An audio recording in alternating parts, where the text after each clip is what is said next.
So, what's up, everybody? This is the Silver Tower podcast, a new podcast talking about all things Warhammer.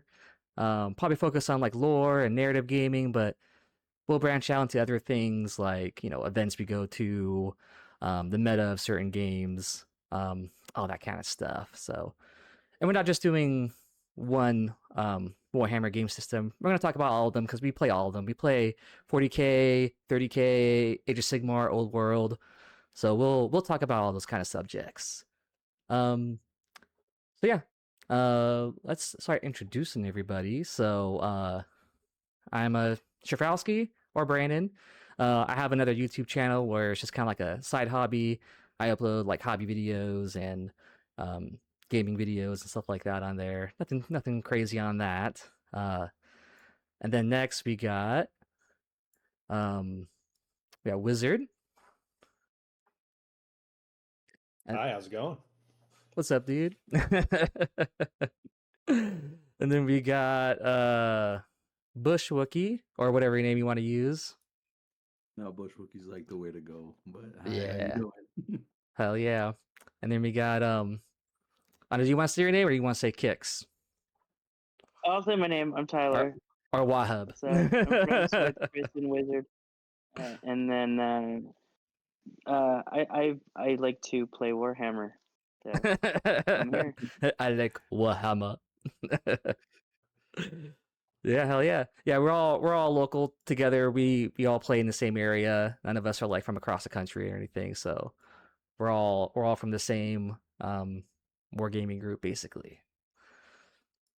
So yeah, so this is our starting podcast. I want to kind of let everybody or introduce everybody to you guys, the viewers.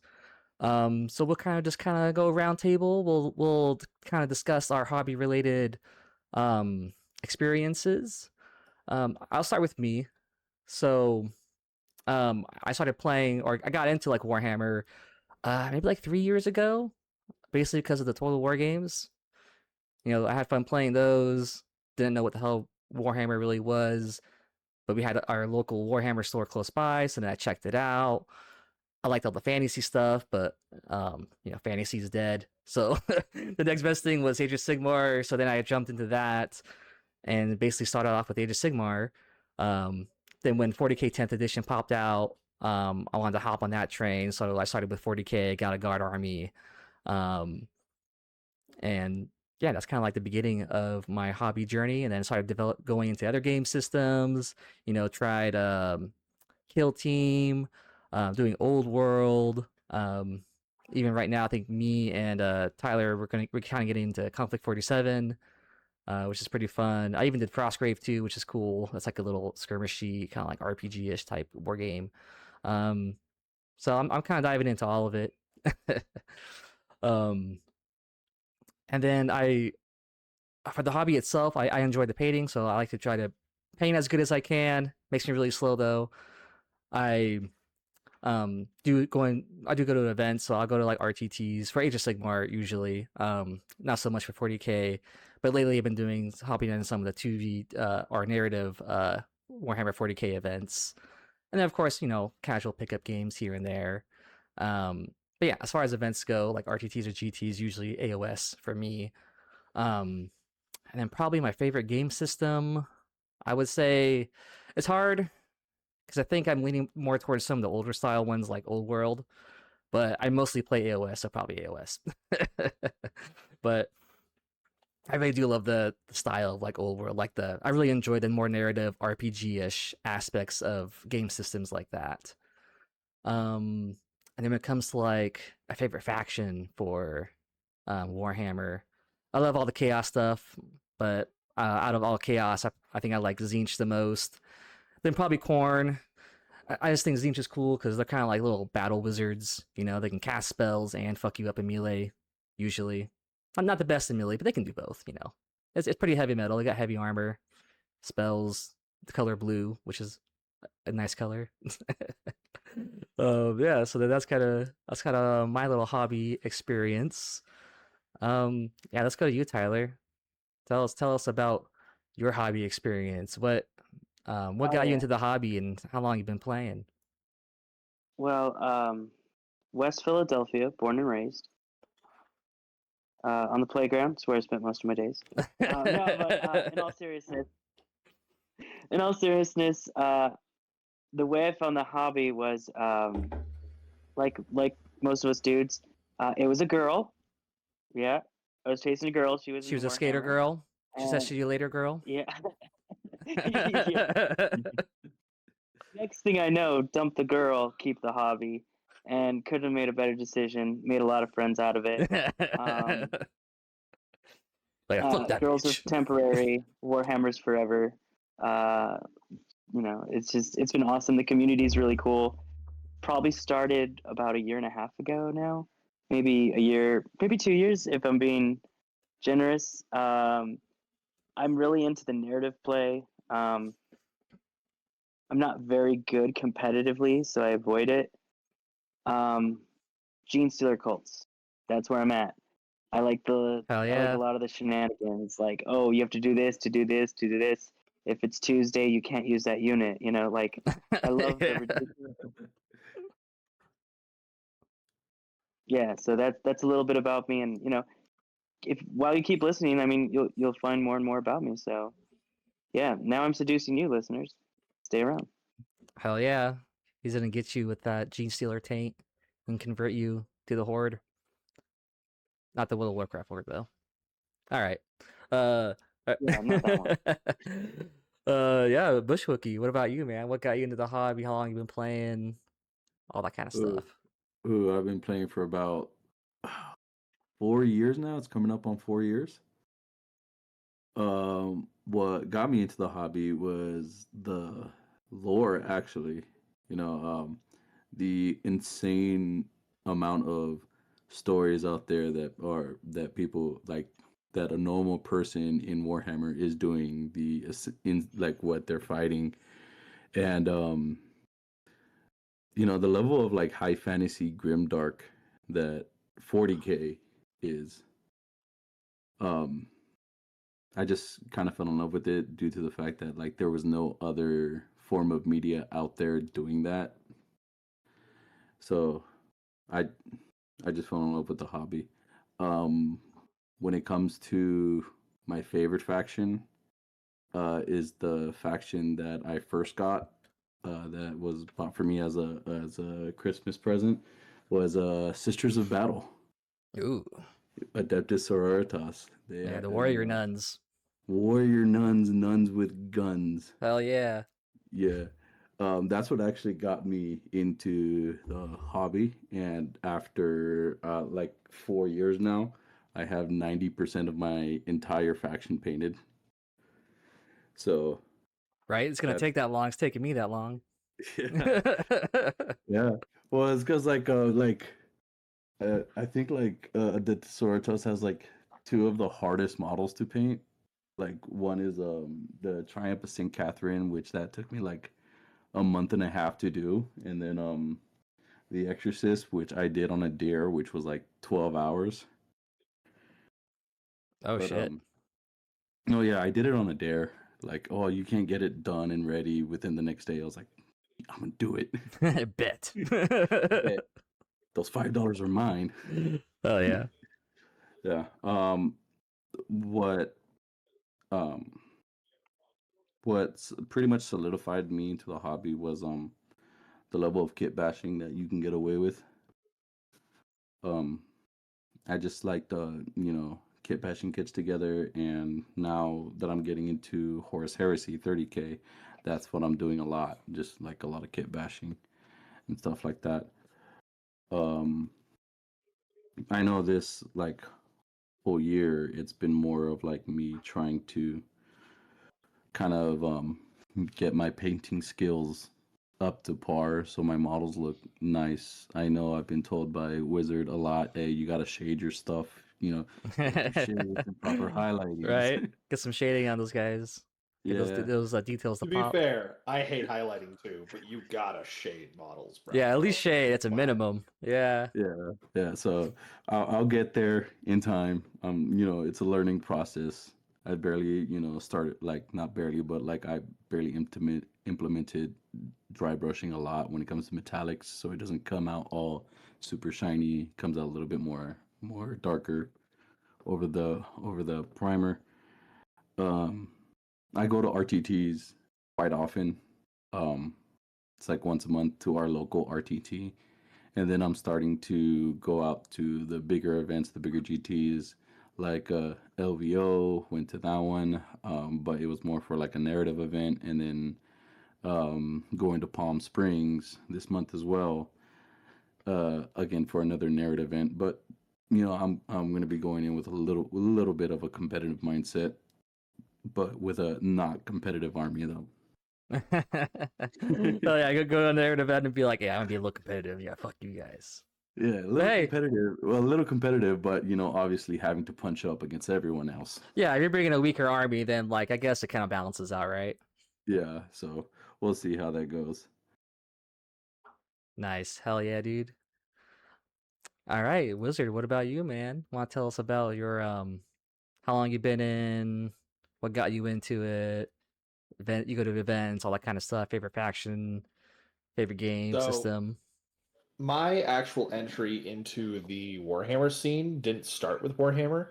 I've been playing Dungeons and Dragons since I was like 16, Oh yeah. and what that did is I ended up going to game stores a lot with my friends when we'd go play D&D, and we'd like to go to game stores because we'd use their terrain to use for battle mats and stuff. And at some point, as we're browsing D&D merch, my friend's like, "This Warhammer stuff's kind of cool looking. Like, look at this guy." And I remember he was holding up at the start collecting for Tempestus Scions for Astra Militarum, and I was like, Mm. "Whoa, those dudes are sick." And we started like doing some research into the game system, and he for like another year after that, we didn't play for another year, was like, "Man, we got to get into this Warhammer game. We got to do this." He was getting into this lore. He was sending me videos that I wasn't watching. And then one day he's like, "Hey," right at the beginning of like COVID, it was like 2020, ninth edition Indomitus had just dropped for Warhammer. And he's like, "Hey, this local Warhammer store is having this event where you can come in and like paint and build a free mini. We should go do that." So we went in and we built and painted our first Space Marines. And then we came back a week later and I bought my very first box of Start Collecting Astra Militarum. I came with a Lehman Russ, a commissar, I think a heavy weapons team, Oh. and a squad of Cadian shock troops. Was this And at our commissar, local GW store? yeah, our local GW store back Oh, in nice. 2020, late 2020. And the very first model I ever painted was a commissar. I own none of those models now. I've gone through multiple armies since 2020. Because I've always been kind of like indecisive and like, Mm, I'm never satisfied. I'm also a lazy painter, so I'll get halfway through painting an army and be like, I don't want to paint this anymore, and then make the right. very intelligent decision of buying a new army. It's that Toy Story And meme of yeah, Andy dropping Woody. exactly. Now though, I'm much more grounded in my Warhammer things. Out of everybody here, I probably play the most competitively. I am by all means not that good. I placed, I think, at the most recent LVO, I was like 105th out of 800 players. So I'm decent. I'm a decent player. I have the concepts. It's just execution isn't always the best. I do still play narratively though, but I have to actively make an effort to separate my competitive and my narrative side in order to play a certain way. And as for my favorite faction, I still have, like bits and pieces of the Warhammer lore that I'm like, this is my favorite faction of this and this. But like, hands down, top shelf favorite faction is the Adeptus Custodes. And Of by course. extension, the Emperor of Mankind. I find the Emperor as a character and the esoteric nature of old Earth incredibly fascinating. And I find it like some of the deepest part of the lore. And the Emperor is also has some of the heaviest misconceptionism that you'll find in the Warhammer community, where people think, oh, this thing about him and this thing about him, when it's really none of these things at all, and it's much more fascinating.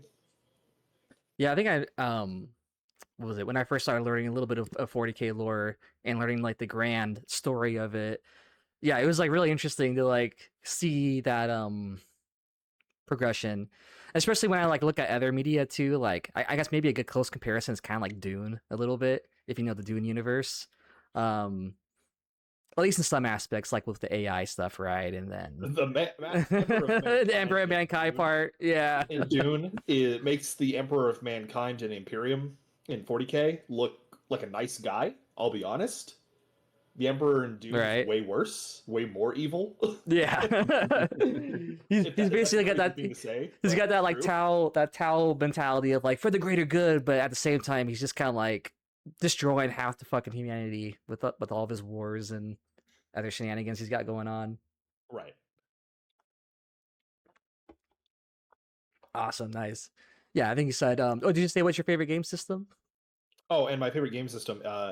Are we talking about for Warhammer, or are we talking Yeah, for about the Warhammer game. I guess you can include any other game system outside of I mean, GW too, but you got to compare. I mean, different game systems. Like for Warhammer, I'd say my favorite is 40k. Not necessarily to play, but the setting of it hmm, and the hobbying side of it definitely, because there is such a vast wealth of variety in the system. Like there is so much to it in that setting that it makes it so much cooler. Like rules and meta be damned. It's really cool setting down my golden demigods facing off against a horde of, let's say, green skinned, axe wielding space barbarians, you know, yeah, that can't shoot very well. There's just something very cool about that. yeah, definitely. I don't know any faction that has that. What is that? Right. Everybody I know is super elite. There's just 20 of them on the board, and that's it. No, yeah, honestly, I gotta agree. Like, with Wiz, um, with the favorite game system being 40k as well. Even though I always kind of choose armies in a way that I have to punch up. I'm never on equal footing with any other faction. I'm always punching up. Because you don't play elite armies. You play all, not horde factions, but you play middling armies. So you have to, you're always either overwhelmingly killing something with your heaviest weapons, but your heaviest weapons are super expensive, or you're punching up with your basic stuff. Yeah. So, I play armies with high learning curves. I Right. gotta learn the little tricks. Yeah, you Yeah. like the armies where you gotta what's the word? You gotta like match all the buffs together or whatever, or Yeah. what's the terminology? There's actual terminology for it, but I have to I be. kind you know of what I mean. I gotta be Compost. very, I very synergistic. Yeah, synergize it with yeah. Good thing you don't play Mechanicum. You'd really Right. struggle. Well, Oh. I don't know because like I'm juggling like 4 army rules right now. So I equate list building to kind of like cooking, and especially when it comes to like LVOs and like those big tournament stuff, is because it's like you could bring like a chef kiss list, but someone could just bring, I don't know, like the example of the guardsman where he just brought 120 guardsmen, Right? like a PB and J, like the basics, and they just weren't ready for it. And that's what I like Yeah. about Warhammer. Is like you can prepare all you 120 want, guardsmen. you can make some risotto, and it's Well, just like no, sorry, today we're doing simple. I don't know. 120 guardsmen is Well, PB&J. I call that all peanut butter and no bread. Right? yeah, like Tyler, you like I've helped you It build a sounds fun list though. of like 250 guardsmen. Yeah, that list was awesome. Yeah, and without a doubt, like in that RTT, nobody could actually like just kill you off the board. Right? It Oh. was dumb. It's like too many And to guys. answer your final question too. I didn't answer that one. I do go to a lot of GTs, or rather RTTs. I go to a lot of RTTs. I've been to probably over 20 RTTs, not including my own as the local community organizer. And then easily I've been to 3 GTs. Nice. GTs are way more fun than RTTs by a long shot, even if you do get your ass kicked. Yeah, for sure. Same for me, even for going for some AOS RTTs, just like Just meeting people's fun. yeah, meeting all the different people. Usually, like just the advent of it too. Like so many people playing, so many cool armies to see. You got like usually a fun painting competition that you can see. People bring like display boards out and stuff. And then even if you like do lose or aren't the best, like depending on the GT, I guess, you can still like kind of win something. Like at an AOS GT I did last year, I think it was like only 50 or 60 people, but I was the worst player. I got wooden spoon, but I got a prize for it, so it was cool. My experiences with GTs at RTTs, people will cheese you and won't even bat an eye, and it's like they're not people you want to play with anyways. But Yeah. for every GT I've gone to, I've had players 100 points score against me, and their list sucked to go against, but every single one of them were like, "Yeah, bro, sorry, I know this shit sucked," but it's because like they're here to win. These lists are horribly, oppressive to fight sometimes because that's just what's good. You can't be mad about that. Yeah, that's true.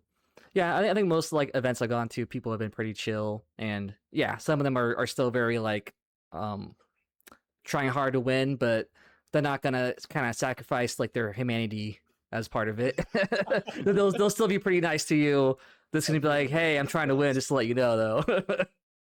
Yeah, no. I don't know. I kind of rock that line though, bro. Like I'll start off like, "Hey, we're just having a chill game here. This is all cool, bro." Right? And then like midway through the first round, I'm like, "Hey, check that measurement again.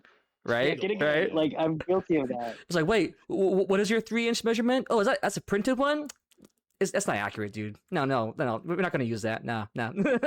Start judging people on what kind of tape measure they use and stuff like that. Yeah. Start arguing for 40 minutes about like line of sight and stuff like that. How do footprints work again? It looks like Tyler's recording from like a nursing home, bro, with that wallpaper. I know, right? You got like some grandma wallpaper going on. Me and Edna are just sitting here.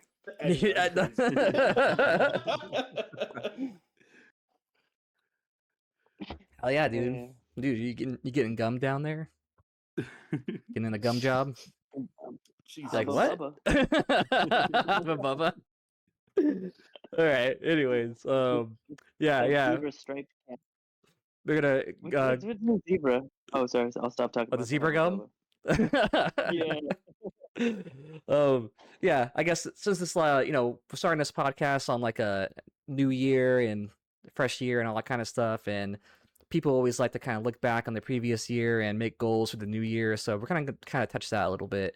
So I'll go first. So for me, my hobby progress of last year, not a lot. Not a lot, to be honest. Like I feel like the first half I got like a couple units painted, and then the second half I just kind of like base coated and got some other units barely like battle ready just so I can play.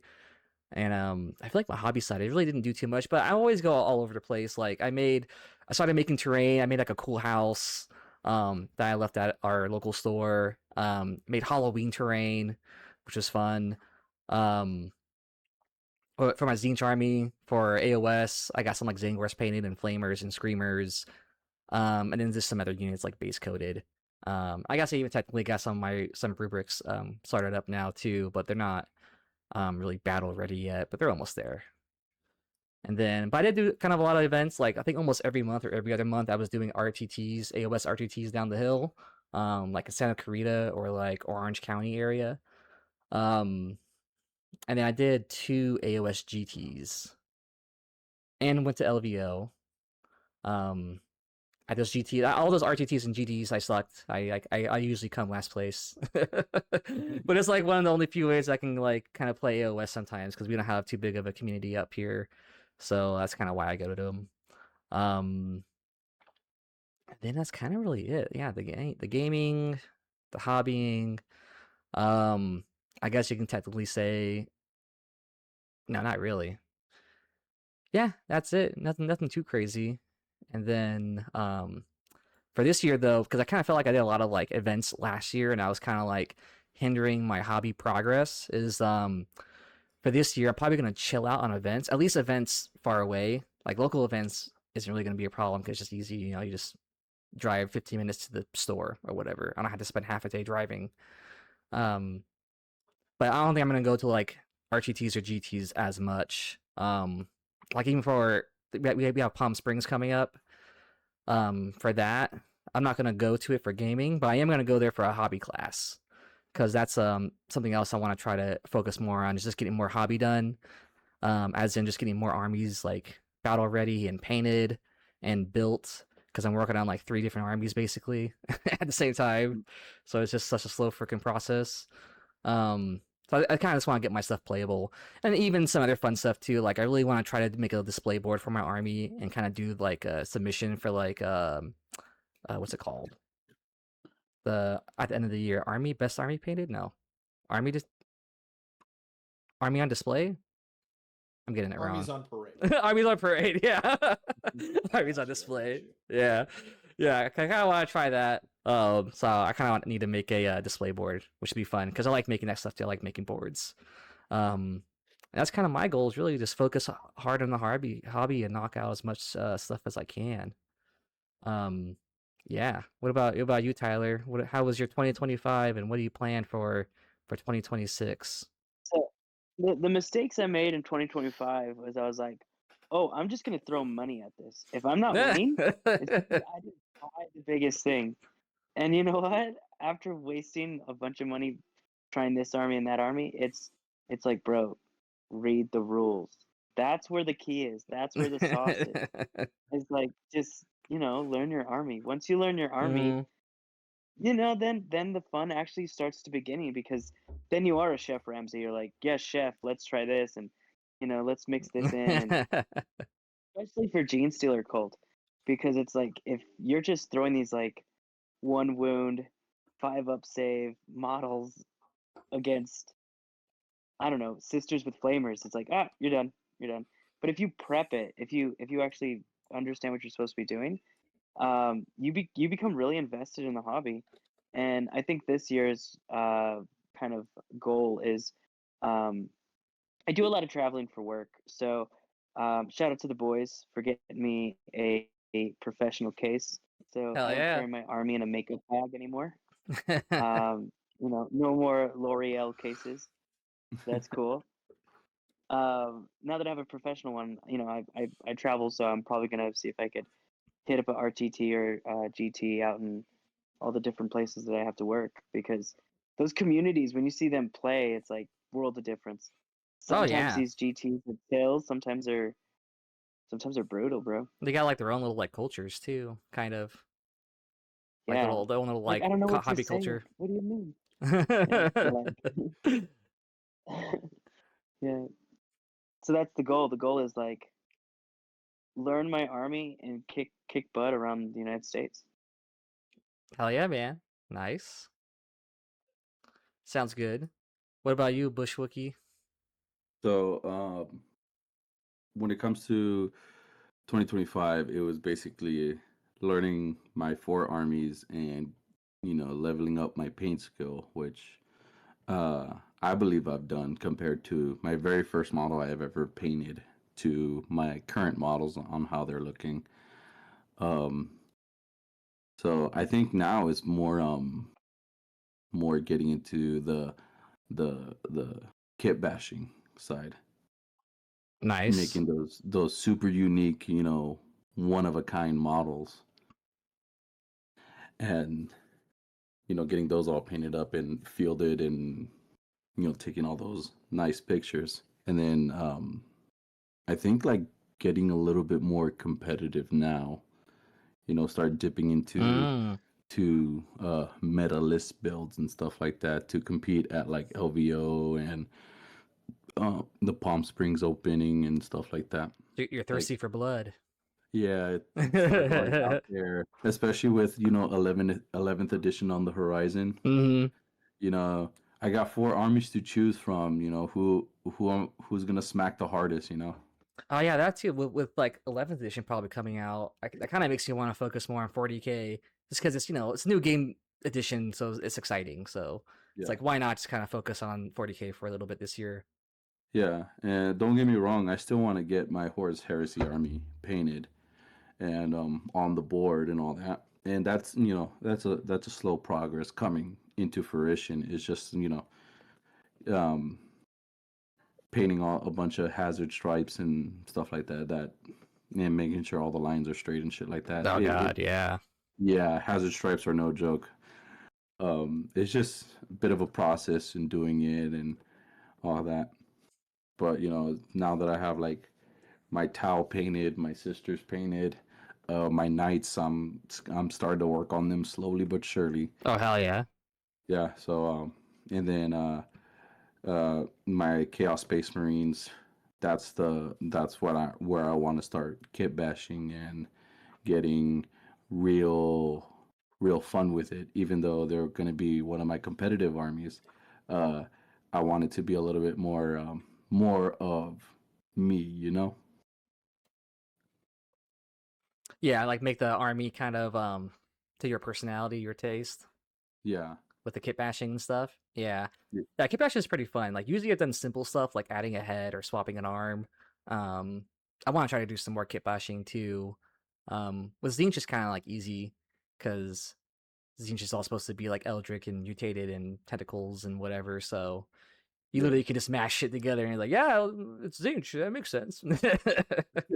No, yeah. Like with me, I'm like for Horse Heresy, I'm playing Iron Warriors, and I actually want to bring that into 40K as well, but bring the simplicity of Iron Warriors. But then it's like, okay, they have like demon engines and the obliterator virus. How I'm gonna make that work hmm without like putting a whole bunch of spiky bits and freaking get making every legion look like a color pastel fucking of alpha not alpha legion the black legion.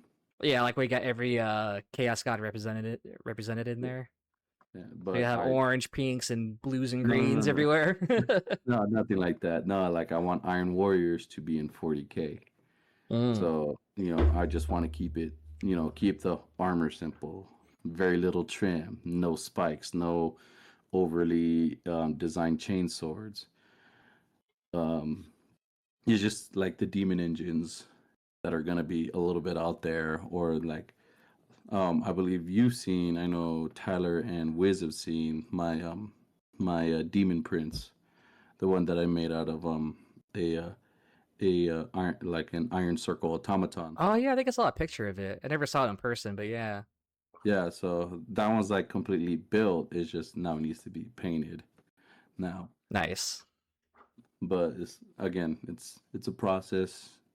It's like any other skill when it comes to like any hobby. It takes time to learn.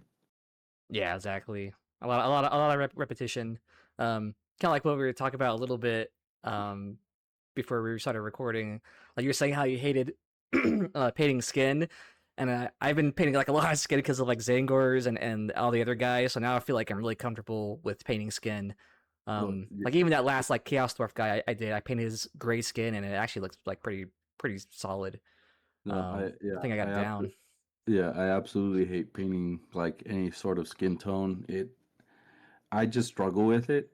I know I have to do more of it to get better at it. I just struggle with it. That's why, like, when you look at all my army, any of my armies, everything has a helmet. I don't show no bit of flesh. Everything has a helmet. Yeah, I actually do that too because like I really don't even really want to paint faces. So if I can build a helmet, I'll put a helmet on too. I don't really do painting. I do markers. It's the cheap way Right? to do it for me. And I got some like Amazon paint markers for skin. And I was like, "Oh yeah, yeah, I just got them today." Nah, it was like detailed face skin. So it was like, Oh. "Oh, here's red for lips and here's for like a person's forehead and here's eyebrows." I was like, "Ah, I got the wrong type of markers for Oh. minis." Like it looked Oh, it was like like if I makeup? was gonna do a like a face portrait. Yeah, it was What like the makeup. I was like, "Damn it." like fucking those makeup markers that girls like a fucking little chola chick like drawing her eyebrows on and shit. Yeah. Yeah, I was like, this is great for my lip liner, but dang it, all my Gene Stealer cult's gonna be from the I don't know. Am I allowed to say They're, Vadia? they're gonna they're, Is they're that gonna okay? come from They're gonna be from Vogue. yeah. Yeah, Gonna yeah, be that's better. Balenciaga Gene Stealers. Yeah. Nice. And Bushwick, did you mention like what you did for 2025 too? Like what kind of progress you made? Well, 2025, I made incredible progress. Started did all the war machines and the large vehicles for my horse heresy. Oh, sick. Yeah. Did a lot of work on my sisters because I did lag on it on painting for years, but then I actually like just sat down and was like, all right, if I just paint like 5 models a night, I'll be Mm-hmm. okay. So that's what I started doing. And I believe like it was like for a week I was just posting after posting after posting just models of mine that I got done painted. Um yeah, so I've gotten into a bit of a routine now when it comes to painting. Nice. Yeah, I kind of did that too. That's kind of like a switch I finally made this year. Was because I usually always go overboard and just want to like do tons of work and detail on a model when I kind of don't need to. Like I'm just painting too much on it basically. Mm. So now I'm starting to like to make it more table ready. Is just like paint it basic, just give them a flat base coat of whatever my base coat's going to be, and then I'll worry about the details later. And then that probably actually got me to paint a little bit more guys than what I probably have done before. Um, yeah. No, yeah, I'm a firm believer if like if you're gonna paint like somewhat like horde armies or you have like a large army that you needs to be done within like I want to say like a certain amount of time.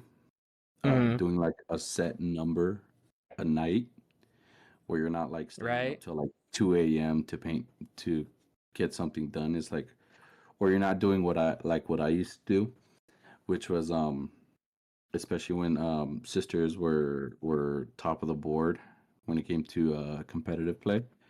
I would build build an army a week before or build a unit a week before the RTT, and then the night right before the RTT is just paint that whole unit Right. Yeah. the night before. And then since sisters, they have like a whole bunch of like accessories on them, like prayer beads, uh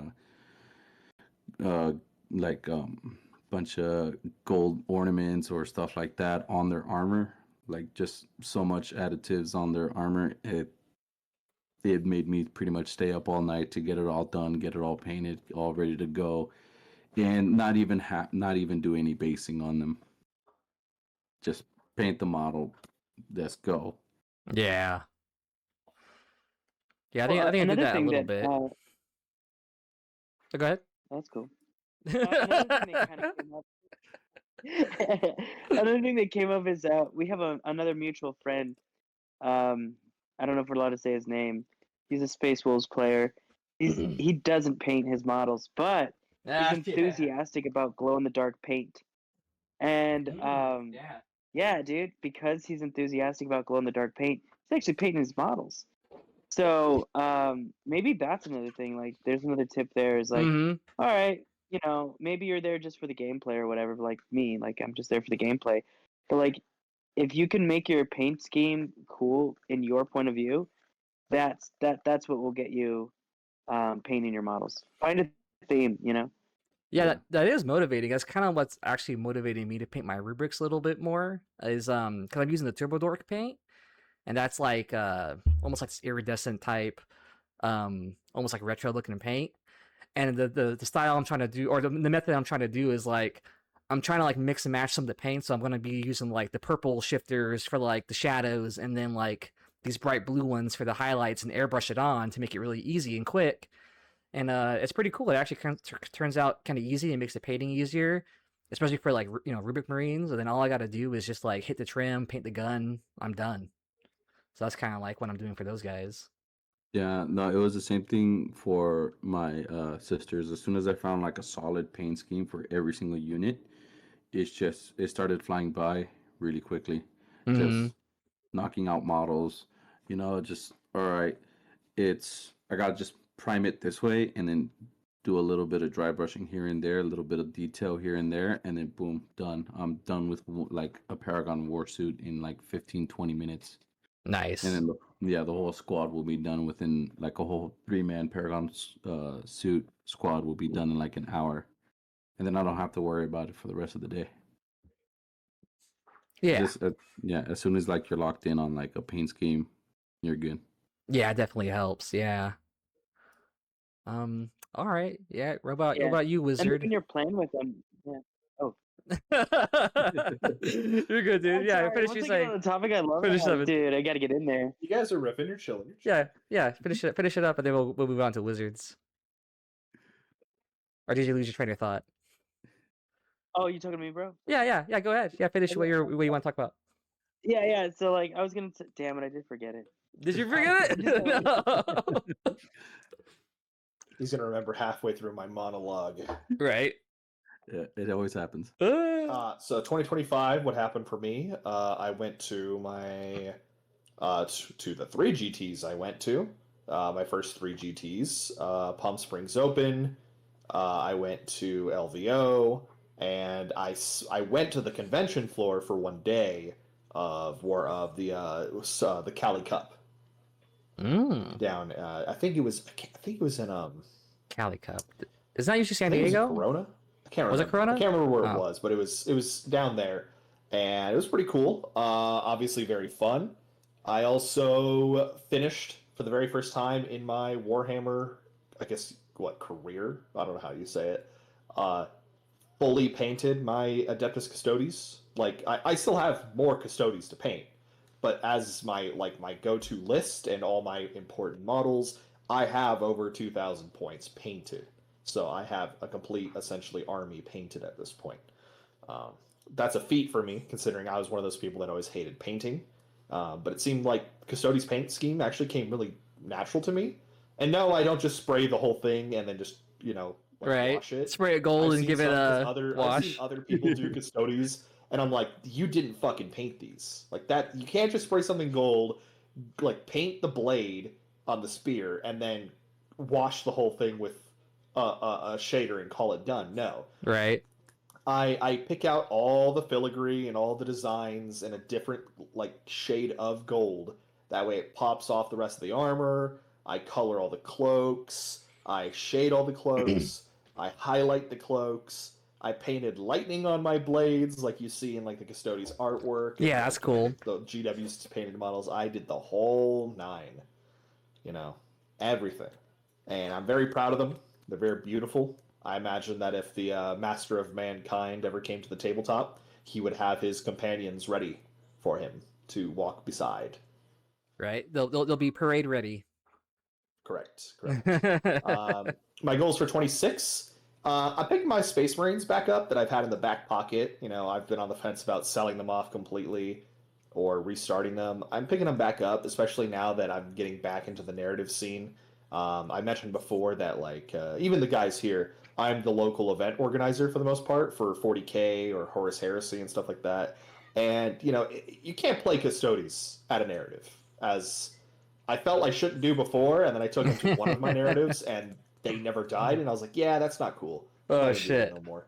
So I'm building up my Marines, that way I have a more fun flavored pick, Mm-hmm. And I'm not going to be an Ultramarines fucking Victrix Guard abuser. I play Raven Guard. They're my favorite Space Marine Legion. They've got an excellent culture, excellent theme. Very Ravens, difficult paint scheme. black armor. Hey, you gotta love painting white onto black. My favorite. It's the best. Oh, nice. It's totally not one of the hardest methods of painting that there is. Yeah, it's like painting. It's like painting with orange on black. I mean, I have my methods, and they come out clean now. Now that I know how to do it, it is a pain in the ass. Yeah, sometimes even it's just the quality of the white paint. Like if you don't have a good quality white paint, that can be hard too. That can make it harder. I got a decent quality white paint. It's there's the secret. You barely use any white. That's the secret. Oh. You use other things and then a little bit of white. Mm-hmm. Other goals for 2026 is expand my community. That's always a goal, is to continue the community. If you wanted me to, I could shout it out. High Desert Hobbies. Right? Yeah, hell yeah, dude. Not-profit. In the high desert of California. Mm-hmm. Expand the community, as always, enlarging our events, represent when I go to GTs and stuff. I've been taking a break from competitive scene, but I'm going to definitely go back probably when things settle out after the new year. Start going back to RTTs and stuff. Start going back to GTs.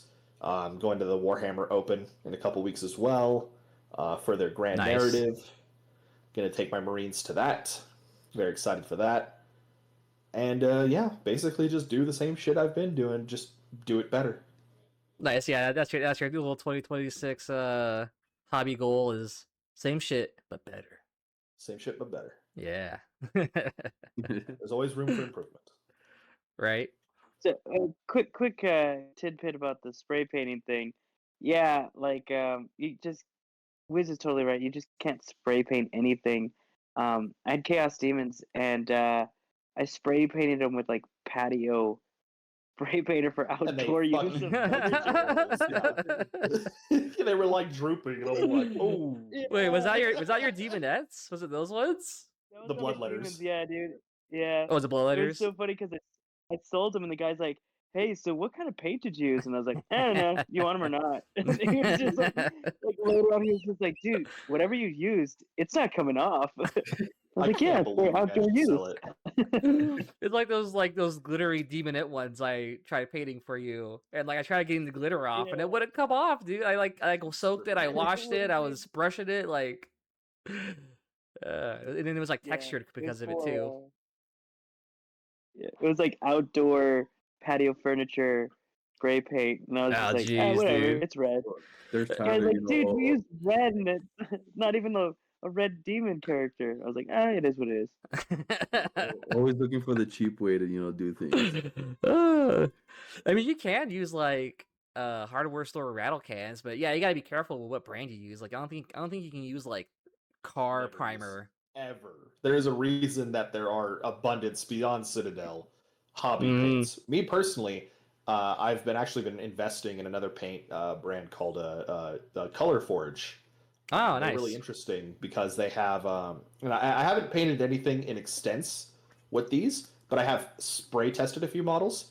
The Color Forge has like double the number of colors Citadel does, and all of their colored cans are color matched to Citadel base colors. So Oh, like sick. you can get the I think it's called like Forge, like Fire Forge Green, which is the same thing as Warpstone Glow base, and it's intended to be used for Salamander Space Marines, for example, or Republic Blue, which is the same thing as Macragge Blue, which is for Ultramarines and stuff like that. Yeah, that's what is it? Monument Hobbies brand. Yeah, they got great paint. I use the Pro Acryl most of the time for painting. They got really good paint line.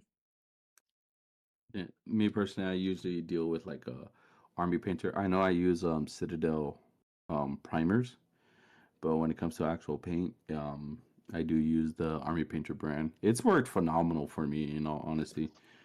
Um, Yeah, it's I just like that- using their speed paints, and I think I heard good things about the Army Painter Fanatics too. well, the Fanatic series, I've used their metallic paints on the Fanatic series. Really good. Goes on so much smoother. Um, I know I do. They don't have a big, when it comes to a wash selection. Oh yeah, kind of yeah, huh? Yeah, their wash selection is not as expansive as it is for like Citadel. So when it comes to washes, I still have to lean over to Citadel or make do with what I have. Yeah, that's true. A lot of brands don't carry a lot of crazy washes. Like even the Monument Hobbies brand, they just started doing some washes, and it's just like the basic tones. Like there's a black, a brown, and I think like a red, and like that's it. But yeah, Citadel's got like all the colors, which is kind of nice. And it's cool too because you can like put it on metallics, and it makes it look different. Or if you want to get more like kind of, I don't know what you call it. I guess it's like better with the color theme of your army. Like instead of just doing a flat black for like a shade, like maybe you got like red skinned characters, whatever. Do like a blue wash on it, and it's like a good contrast between like the red and blue. Mhm. Things like that works pretty well. I'll have to give that a shot whenever I paint blue skin. Yeah, it's actually like kind of fun and like makes things look a little different and kind of sometimes better too. Like instead of just using a black, use like a good contrasting color. So like Mm. if you got greens, maybe use a purple wash. Yeah. If you got reds, use a blue wash. Or even if you got blue painted something, use a purple wash. Like kind of contrasting colors makes it look a little different. Whenever I use reds, I use Drakenhof Nightshade. It tones Yeah, down the red dramatically, so it's not so aggressive. yeah, exactly. You're not just always getting like a basic like black shade for everything. If you use Nuln Oil, it just makes it look dirty. Yeah, that too. Yeah, I mean, it's 40K. Everything looks dirty. Only right. if you want it to be. Only if you want it to look that way. That is true. You can have I some mean, you old play fucked Iron up guard. Warriors. Nuln Oil is like half your paint scheme. Oh right, Yeah, you got to. Dude, I drink Nuln Oil for breakfast, bro. Anytime I crack open a monster, I put in a pot of Nuln Oil. It's like a shot. Yeah. Well, moving to the next segue, what is your expectations when it comes to 40K or Age of Sigmar when it comes to the next edition? I know for 40K okay. with 11th edition coming out. What's your guys' expectations of that? Expectations or wishes? Because there's two things. Those are two very different questions. Well, let's go with both. Yeah, true. Let's go with Expectations. I expect prices to go and up. wishes. Right? Like, what are your expectations and what are your wishes for 11th edition? This fucking guy moving around with this. That's calendar. true. Guarantee when they announce like the starter box, they're gonna be like, unfortunately, we have to increase it by $5 more because of inflation. I expect that to happen. The Brits are like, you're paying for our tea tenfold 200 years later. Yeah, right? Like, get fucked, Americans. We're getting you on the back end. As someone very involved in how I guess not in the exact release methods of it, but how do I follow the way that the game goes a lot heavier than most people do than the average player. Not just because of meta, but because of releases, because of lore, because a lot of stuff like that. Because I'm really invested into the system as a whole. My expectations, I expect it to be. I feel like 11th edition is going to be where they get weird. We're going to see a lot of weird stuff happen. I hope so. Both in gameplay and in like new releases. Can you describe what you mean by weird? Weird as in like a game like different mechanics that we haven't seen. So a lot of the veteran players I've talked to have mentioned that Warhammer seems to follow a trend of a 3-year cycle of gameplay loop, where every 3 editions they change up the formula. A lot of the game has stuck to the same thing of like, you have a ballistic skill, you have a weapon skill, you hit on these dice, D6s are all going to remain the same. But for example, 8th edition of 40K dramatically changed up how the game worked from 7th edition. And 7th edition was like the old school Warhammer style with armor penetration charts and scatter die. 8th edition did away with that. Now it's been 8th edition, 9th edition, and we just finished 10th edition up with pretty much the same rule sets. 11th edition, if this trend follows it like it normally has, might show us something brand new. Will they become more complicated? Maybe. Will they simplify the game more? I doubt it. Because to be honest, you may not think so, but I really don't think you could simplify 40K anymore, or else it'll become like a skirmish game. That's not necessarily a bad thing, but it is what it is. I think it's going to swing the other way. I think it'll get more complicated because people want a lot of stuff to return, like Psychic Phase. Yeah, I think that's something I was kind of hearing is like maybe after so many editions they kind of like simplify like a next edition, and then the next couple ones after that they'll complicate them again, kind of. It's just they're going to reintroduce new mechanics and it's going to make the game more complicated. What are my wishes, however? I'm going to just start off with like the answer for marketing. I'm going to just address the marketing, like the elephant in the room for marketing for 40K. Space Marines are going to sell more than anything else. They're going to get more kits than anything else. They're going to get more attention than anything else. I get that. But as a multi-billion-dollar company, or maybe not billion, but multi-hundred-million-dollar company, if they were smart, they would keep up their releases of Space Marines as the way they always do it, but just throw in a little more pizzazz on the other factions in the game. Not just because they need equal attention cake or anything. Like, it's not just that. It's like I've been a staunch defender of Grey Knights for this edition. I don't even fucking play Grey Knights. But I think it's bullshit that all they get is an upgrade kit. And as Bush brought it up to the other day, Sisters didn't even get that. Now, to be fair, Sisters just got a refresh in 9th edition. But Grey Knights are sitting on 20-plus-year-old models, dude. Yeah, aren't they something? Aren't they like pre-Primaris size or something? Like they're not even Primaris size? They're like the same size as old school TAC Marines, as the squatty TAC Marines. They still have the squat. Yeah, they're basically like 25mm size instead of like the new 32mm size or whatever they're like scale. 6th edition models. This is ridiculous. Give them new models for fuck's sake. Maybe they're going to do a big release wave next edition. That's why they got nothing this one. That's cool. You still could have given them like one unit. Like one. Yeah, like one new thing with the codex, right? Yeah. Yeah. So I'm hoping to see more like releases for other factions beyond just here's one character or here's a kit or here's an upgrade sprue. Something more. Like, wasn't this supposed to be the year of chaos, and there was barely any chaos stuff? Yeah.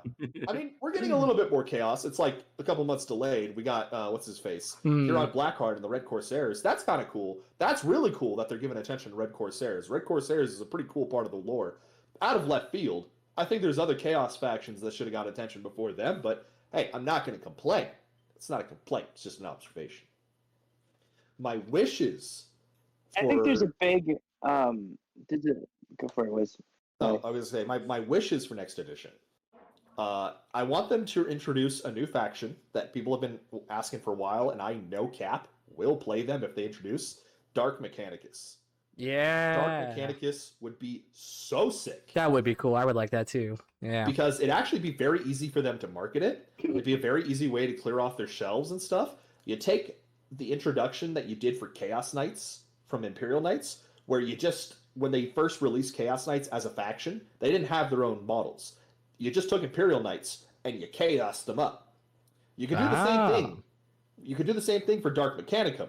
You could have everybody go, hey, buy the Skitarii kits, and they are your Dark Mechanicum Skitarii. Just chaos them up a little bit. And then we're going to give you a few extra kits. Oh, and you can use CSM demon engines in your army too. I mean, it's like, this is how you could clear off all of your old shit in your old, like, in your warehouse of like all the Venom crawlers and Mechanicum stuff. No one wanted to buy this edition because people didn't like Mechanicum this edition. This is how you do it. You make Dark Mechanicum, you make them rules agnostic. You make them share the same models as regular Mechanicum and other Chaosy factions. Boom, you have yourself a new faction, and you're selling stock, and you're selling all your merchandise even faster because you have another faction that accesses those models. You're making money. You're making people happy. I hope they do something like that, but I feel like they wouldn't, because I don't think they like people kit bashing in their main games anymore. Because that would be a great kit bash opportunity to, have Dark Mechanicum, and then they give out War Scrolls for the units, but then, maybe they only officially have a couple official models of those versions, and then they're like, okay, well, if you want this version, you got to kit bash it, basically. And they actually do that for Old World. Like, they actually have units that are like, I can pull up ones for like Tomb Kings, and it's like, oh, you have this Ushapti, and they have this color scheme and maybe this extra stuff on them. Ushapti don't come like that. You got to kit bash that if you want them to look like that. And then, it'd be cool if they did that, but I don't think they do that with the main games. Yeah, there seems to be a disconnect between the people who write the books, the people who play the games, right? And the people who sell the models. Because it's like, it used to be these really cool boxes that they used to have where it's like, oh, Blood Angels versus, I don't know, Yes, the theme of the Crew. boxes. And, Yes, yes, you know, yes, yes. and yeah, it used to have theme boxes, but now it's like Mm-hmm. it's so tournament heavy. The only boxes you ever see are build this army, and Or it's Battle like, dude, Force. that's kind of yeah, and that's kind of tiresome. It's like, okay, I get it. I'm buying these models because this is just the Costco version brand of how to I get multiple models all at once. And it's like, that's kind of lame. Yeah.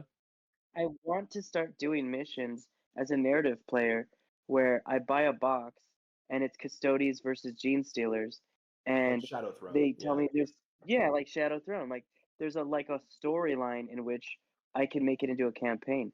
It's cool we got the campaign books, but once again it feels so generic, so vanilla that I mean I can't tell you which books for narrative came from this edition and which came from Mm-hmm. last edition because how vanilla it's been.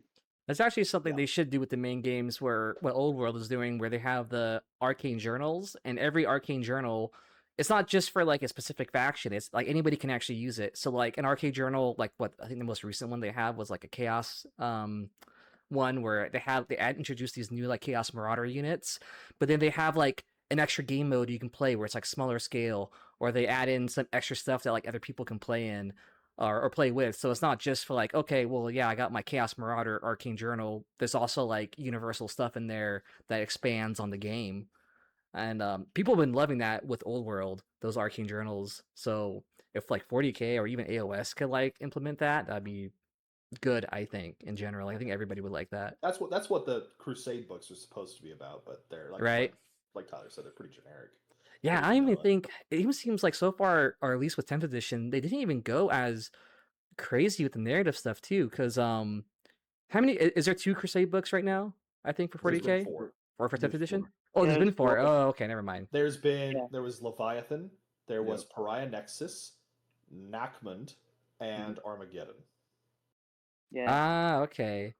But did they I think it would have been cool if they had like released a book and then released a starter box with it. Like that would have been sick. They Like did for Leviathan. here's the Armageddon box. Yeah, well, Yeah, that'd be Leviathan cool. was the flagship, you know. But like That it was would the have launch been edition dope. box. It's like Yeah. here's the Armageddon box. Yeah. But they didn't do that. They just threw the book out there and be like, "Hey, go have fun, you kids." Right. Now the rest of you tournament people, let's get to business. And it's like, no, man. Like half Yeah. of the game is all narrative.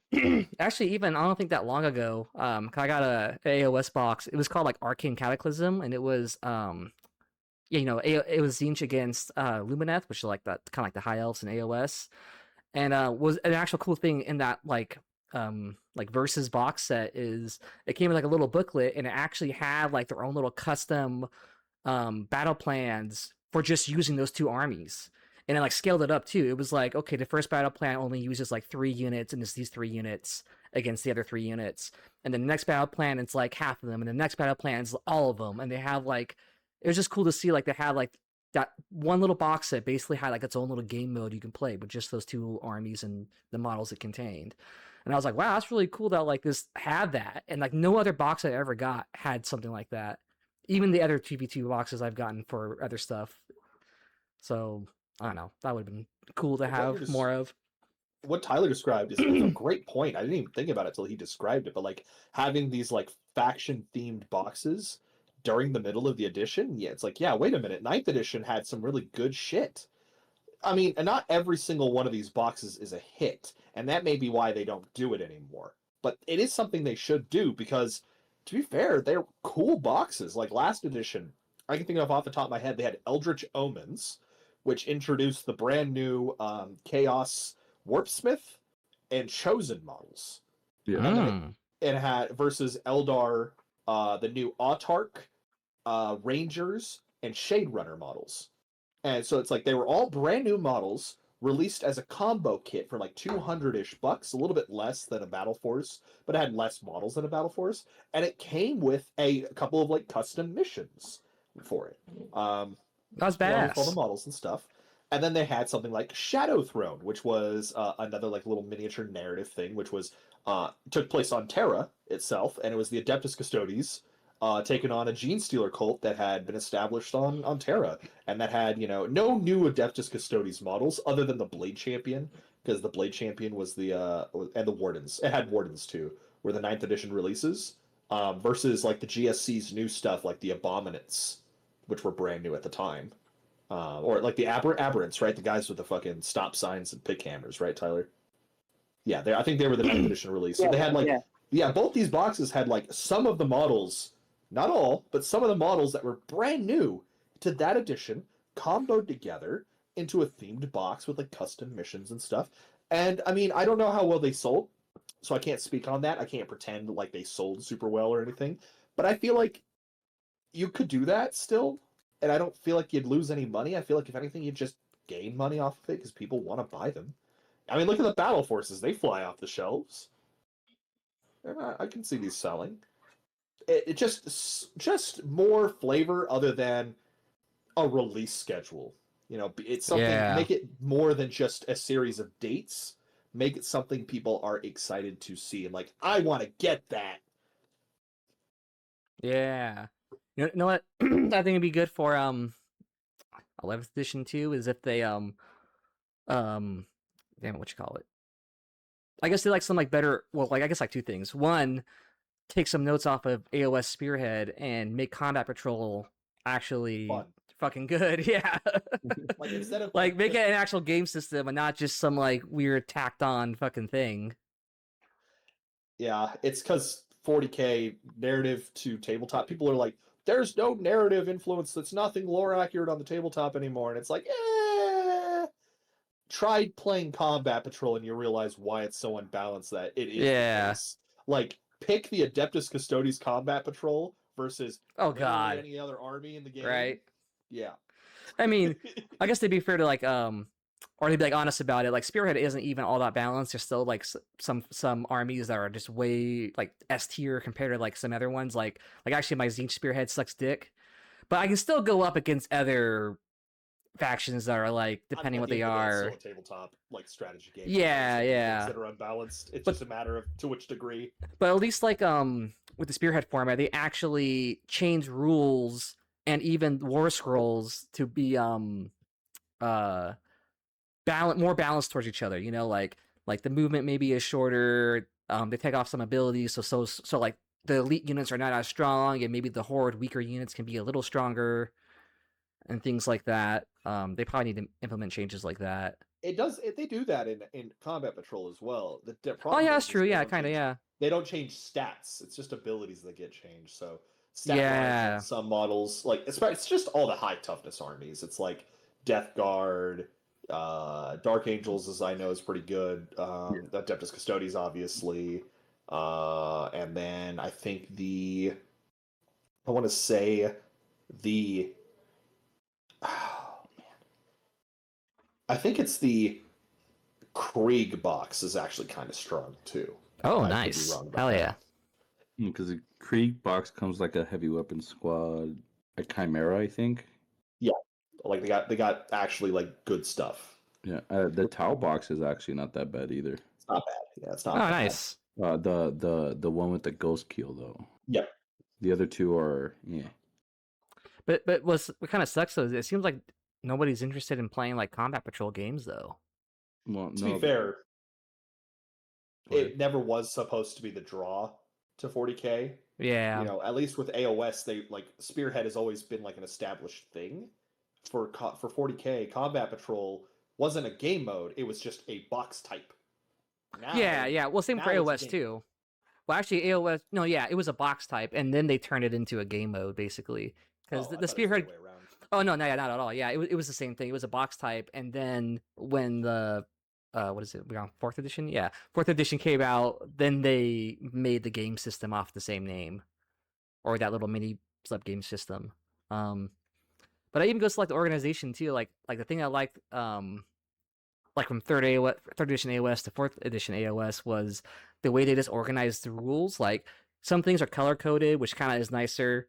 Like to quickly look at and be like, okay, if it's yellow, I know it's hero phase. If it's purple, that's like end of turn stuff. If it's red, it's combat phase. And then they even made the verbiage of like abilities just more concise, more easier. Instead of like, sustained hits 1, it's just what's the word they used? It's just like an extra hit or something like that. Yeah. Or like crit mortals instead of devastating wounds or devastating wounds is on a wound roll, but it's still kind of the same concept where it's like you roll 6, it's auto wound, but whatever, Oh yeah, auto wound is auto wound. You don't kind of say whatever the 40k version is. So the verbiage Lethal is just hits. nice. Yeah, like lethal hits. Yeah, you don't got to say that. You just say, oh, auto wound. So I know you automatically wound on the 6. Like, it just makes it easier. Some of the verbiage, and then like the It's color funny you say coding that of 'cause stuff. that's exactly what their intent was for 40k. Oh, Was to really? make all these verbiages into like code words that way Right? like more flavored instead of just saying I auto wound. It's just that's a lethal hit. Like, that was their goal, is to do exactly what you're describing, but the other way around. Yeah. Because sometimes I still read those and I'm like, what the fuck's a lethal hit again? Oh, it means you automatically wound. Okay. Like, for me, it's just easier to you read it and you automatically know what it means. But that's a small thing, though. But I think like an overall like organizational rule structure would definitely help. Kind of even like the approach that well, no, I guess they both kind of do it. Like a layering of rules. Oh, 40k's rule structure is great. It's just the problem with 10th edition is that it severely lacks in flavor that it has in the past, and they need to make a return to it. It's not as bad, I'll be honest, as people make it out to be. It's not like it's completely devoid of flavor. No, it's not. It's because you play the game in the format that takes the flavor away. You go back to like Yeah, the right. narrative The gameplay competitive. sense, it brings it back. Yeah, and because a lot of people play competitively, or at least semi-competitively, where they'll just play pickup games. Like, don't just play pickup games, bro. Go to the Crusade books. Go to White Dwarf. Make up your own shit. Do Oh, you know what? something to That's like another. put your models in the situation that make them feel like they're supposed to. Yeah, that's another good point. Like for competitive, bring back like other terrain to use instead of just buildings the whole I time. disagree. Oh, you like the buildings, or I have you just disagree. be ruins? I would like if they introduced it and made it functional. Yes. But the problem is with competitive, the simpler the better.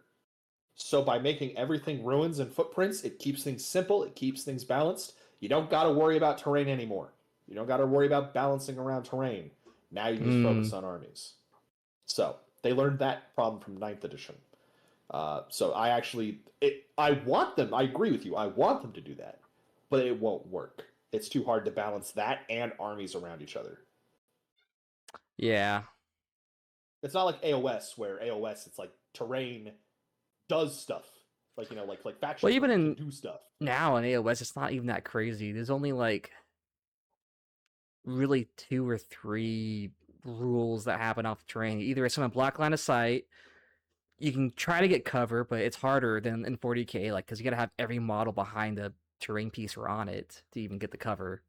And then they have their own unique thing called place of power, which can like they've been changing the rules on it for every like competitive handbook that the GHB, the General's Handbook, like, which is like the competitive supplement, right? Like that, like the last GHB, it was like place of power gives you like a +1 to like spell casting and like some other stuff. Now it's like it makes terrain like block line of sight more and objectives block line of sight and like other kind of weird crazy shit going on. Yeah, so it's not too many rules with the AoS stuff. Yeah, with 40k it's mainly just line of sight and cover, and that's kind of really it, huh? It's just a true LOS, obscuring, cover. That's it. Yeah, Plus what you're on It's save. something I was noticing the other day. I was hanging out at the shop, and I was like, that was so cool when, Tau had the moving fortress, and Orcs had Yeah, the that's big bunk cool. ahead, and Guard had that trench The trench system. line, yeah. Yeah, and it was like, that was sick. And it's like this edition, you practically lost all of that. You lost all of your fortification uniquely to your faction, and But I think you still lost technically all of have the it, models, right? Yeah, Well, you you do, still- but like no one's gonna play it. Yeah, I don't know. I've never seen anybody play it. Yeah. I mean, I was the last guy to play it. Like I know with the guard, or when I had my guard still, I saw the trench line thing and I thought that was really cool. But yeah, obviously no one plays The Aegis with the defense terrain. line. Yeah. It's so cool. Like I totally want to like use that in some kind of game and just have like my 50 guardsmen just chill in the fucking trenches and shoot with artillery in the back. That's my blasting big shit. goal for like this year, is like I was talking about, was the narrative stuff, is that I'm trying to reintroduce that back to people to get them out of this mindset, because we do have a lot of people in our local community that have this mindset that they've been like basically shoehorned into, of like having a competitive mindset. Even I was part of it. I'm like, we could do better. You know, like this company makes the game, they make the rules, but there's nothing in the rules that say we can't make our own rules and to improve upon the game. Yeah. So that's what I'm trying to do with my narrative 2v2s for my local scene, is to make it more interesting, to add more flavor back into the game. They make the game, you know, like the last one I had. I had a bunch of psychic rules where like people could use like psychic perform psychic actions on objectives in the map, and it caused like interactions where they could throw like a bolt of energy at someone, or they could cause the map to get unstable. And then I had another thing where like two psychers could like have a duel of minds, and like they could harm each other directly, and it was like its own mini game I designed and everything. You're only limited if you let yourself be limited. Now, to be fair, I have over a decade of experience with Dungeons and Dragons, mainly DMing, so maybe that's where my advantage comes Yeah, in. that helps. Yeah. But I digress. I'm just one guy. Anybody could do this. Mm-hmm. Yeah, I think that's good. 'Cause I feel like it takes it back to kind of like the wargaming roots, where if you look at like the history of wargaming in general, and even like Warhammer, it was it was to be like, I'm role playing my army on a tabletop. It wasn't always just this competitive kind of like video game type mindset. It was What's like the best action unit? No. yeah. It was like, I got like, I got like 200 orcs. I want my orcs swarming your 200 guardsmen. And like, it's like, all right, cool, let's fucking do it, dude. This sounds fun. Oh, well, these Terminators can do uppy downy, so they're good for doing actions. And it's like, fuck no. These Terminators, 10 of them, on your face, you're dying. That too, right? And it's like, if you got 10 Terminators, your 10 Terminators should be taking on like a fucking 100 Dean Stealers, just going like, ah! Yeah. Just fucking Have blasting them shit. circle around an objective and see how long they last. Exactly. Recreate that iconic image of like all the Space Marines on a hill with the flag. Fucking see how long you can defend it, dude. The Crimson Fist artwork, yeah. Yeah. Just see how long you can defend that shit. Just fucking horde mode it. No, I do love that Wiz is bringing out these wacky and also like fun rules and game concepts when it comes to the narratives. And then like, because you get to a point, especially at 1,000 points, where your army, the way you want to, like the way you narratively want to play it, feels like the army it's supposed to. Like when I was taking my Iron Warriors, it obviously Siege Masters, and when I played on the urban map, so like an entire city, my Iron Warriors felt like they were, sieging a city. We're taking over a city. Yeah, we're losing models in the process, but it just feels like that way. Terminators actually felt extremely deadly in a closed space like that. And durable. And yeah, extremely durable. You would think like 5 Chaos Terminators, in a 2,000 point game, they get wiped out quickly.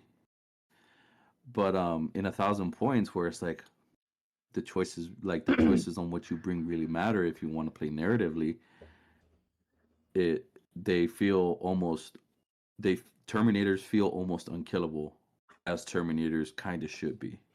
Yeah, especially it's why the 2v2 system works the best in terms of the narrative scheme. Because one, it's fun just to team up with your friends and have 2 people playing at the same time, or 4 people playing at the same time rather. But it's also because when each player only has 1,000 points, it forces them to make decisions where they can't just bring spam their death blob of Deathwing Knights, right? Or, Yeah, Custodian Wardens. You can't get too spammy with your unit choices. Pick. Yeah, Yeah. You can't spam. You have to be like, well, I want this to be flavorful. And then if you try hard, that's the other thing too, is if you try hard, people stop liking playing with you, and you start feeling it. Mm-hmm. That happens too. Yeah, and what kind of helps with the narrative stuff too is because like with your rules too, Wizard, and like what I've seen with other events where they limit, special characters and epic heroes and things. Because lately, I think with like most game systems, the epic hero or the special character is like just so it's like your strongest freaking thing, and like in competitive play you always got to bring him usually, right? So like when you do narrative stuff and you say nope, you can't have him, use your generic heroes, it kind of like levels the playing field a little bit, and yeah, I guess probably makes players have to think a little more and be more strategic with like what they use and what they bring and stuff. Yeah, For mine, it stops Thousand Suns players from bringing Magnus. To Right, Thousand Suns. exactly. Where I haven't seen too much of how he plays in competitive, but I know people are like, "Yeah, he's your fucking like hammer, dude. You use him to nuke shit down." And I kind of felt that too when me and you and Tyler played. I was able to kind of use Magnus to kind of fuck some shit up pretty good. Yeah, I think that's another thing that needs to be worked on is like, dude, people do want to play Magnus in a narrative game. People do want to bring Gazgul Thraka into a game, narratively, but like, if you don't build your special characters to interact correctly in a narrative, it discourages the continuation of it. It's like, all right, day one of narrative, it went to shit because this guy brought Magnus, this guy brought Gazgul, and now Gazgul's buffed, and there's nothing I can do about this. I'm not showing up for day two. I'm not showing up for day two, you know? Yeah. And that's not something that you want, you know? Yeah. That's actually, it's funny you mentioned Gaz, and Gaz is for my narratives has been that one was on purpose. the dark horse. Yeah, like that is specifically like a model that it's like every orc player has them. And Gaz is just busted. He is just busted. Not like, oh, he's broken and needs a nerf in the grand scheme of things, but in the sense of like lore and in narrative, he is just too fucking strong to be bringing. And it's the kind of thing that is like the last part I wanted to address about the narrative thing, is that it's the mindset. Is that you have to put yourself in the mindset that it's okay to lose. Exactly. That it's okay not to have the best possible thing. That it's okay that all your guys get wiped out because maybe, just maybe, they had a final stand and that shit was sick. Yeah, half of it's just like mindset, really. Yeah, when it comes to having fun with the games in general. Yeah, that's why I'm no longer taking my Chaos Space Marines for narrative. No. And give them bolt guns instead of chainswords. I just want to say I appreciate that, bro. I appreciate it. Because like the last list I brought for Wiz event, Wiz his 2v2 event, he allowed legends in it, which obviously legend units, they could be broken or they can't. Just always depends on. They're either broken or they're useless. There's no in between. Yeah. And I brought a Duradeo Dreadnought and a Demos Pattern Predator, and they could reroll hit rolls on their own. Terminators were able to reroll hit rolls, and the only thing that couldn't reroll hit rolls in my 1,000 points was literally a 10-man squad of Legionnaires. And they're rerolling wound rolls. But guess what detachment I took? Veterans of the Long War. Yeah, Veterans of the Long War. So everything has reroll hit rolls, no matter what. And I just, I don't know where my mentality was to bring that list, because I believe that was your competitive mind. That was just the 10th edition mindset. Yeah, that was the 10th edition mindset. It was just like too much for any other army to compete against, even another Space Marine army. It was just too much for another 1,000 point Space Marine army to deal with. I could so I'm like, in all honesty, I'm not even gonna bring my CSM for that. For narratives, it's gonna be like my sisters or my Tau, because I feel like they're a little bit more narrative fun to play against. Oh yeah, Tau might be a little I guess not as crazy, especially at 1,000 points, huh? Yeah. Yeah, because they're a middling army. All their heavy hitting stuff is going to be super expensive, so you can't spam it. Right? Yeah. So, I know they're gonna have that railgun fucking tank thing in you. Before the Riptides got nerfed, there were 190 points instead of being at 200. I used to take 2 of them in a 1,000 point list. And shit! That's already a lot. Wait, is that the one? Is that the one with the railgun on it? No. It's the one with Shield generator. Yeah, shield generators and ion cannons. So like, it's not railguns, but they're like fast moving, elite killers. And they're like, they're T9, 14 wounds with a 4-up invul and a 2-up save. It's like at 1,000 points, that's already hard to deal with, unless you're running like hyper elite or like the say CSM, or you're running Grey Knights or Custodes, or if you're running like the aberrant spamming Gene Stealers with the anti-vehicle 4-up, but past that, it's like not a lot of armies. It's very little armies that could actually beat a Riptide when it just comes to a shootout. So it playing at these narrative events, it forces me to like, okay, let's pump the brakes. Let's hard pump on the competitive mindset, and let's have fun with it. Let's be wacky with it. Yeah, I feel like earlier in the edition, 10th edition, there was a conspiracy of the two teams, the people who were writing the codexes. Do you guys remember that? They were like, oh, Team A wrote this codex and Team B wrote this codex. That one's garbage and that one's so good. I don't know if you guys remember this. I think I heard about this conspiracy. Yeah. That's how I kind of feel about the mindsets. Is like, as much as we want to say, hey, I'm a narrative player, as much as I want to be a narrative player, they've only given me a cheaper version of a competitive player.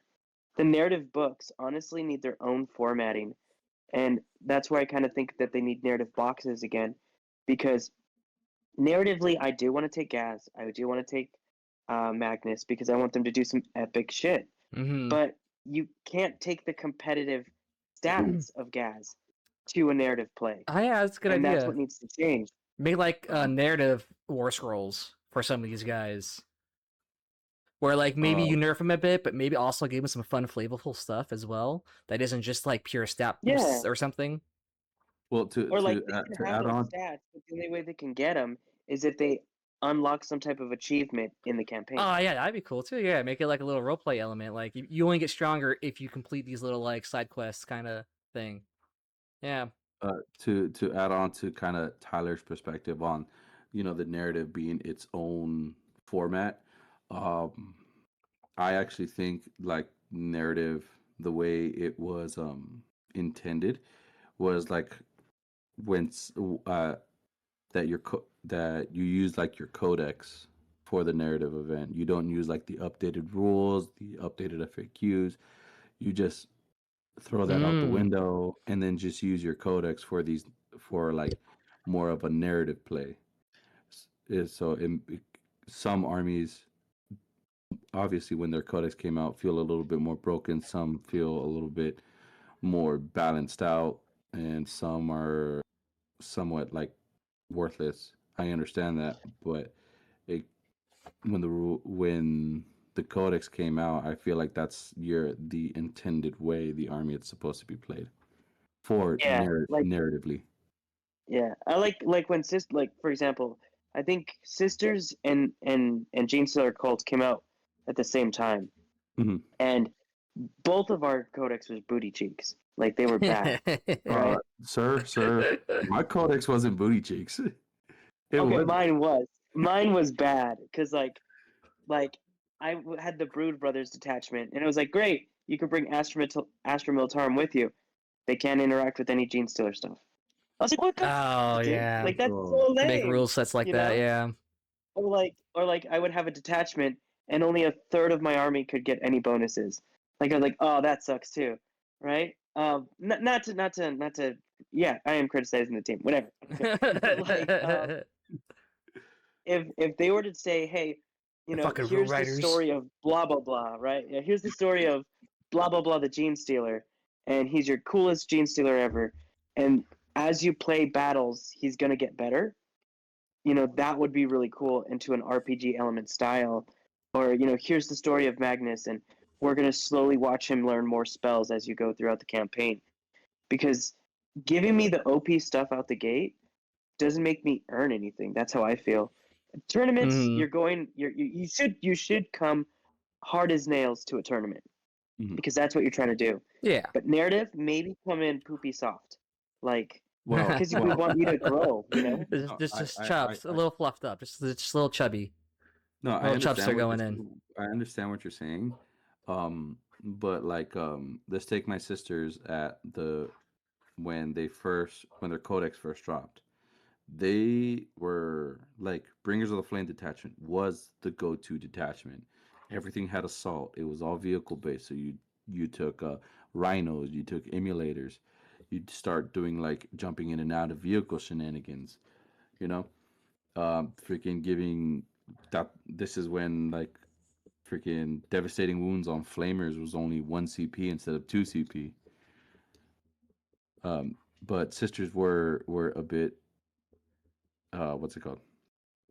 Broken at the time, but I feel like that's how they are in lore since they have like the faith of the emperor guiding them. They're supposed to be like they're supposed to be because with the faith of the emperor going toe to toe with chaos space marines, going toe to toe with like Tyranids, going toe to toe with like the mutated abominations of gene stealers. You know, you have regular women who, well, Olympically trained women in power armor competing against genetically modified, genetically enhanced, and chaos enhanced, enemies all over the place. Yeah, because sisters are almost like, yeah, they're like special forces, super Yeah, elite, like top 10% of strength, strongest woman, and then on top of that, Yeah, they'll get blessed by their fucking who blesses them?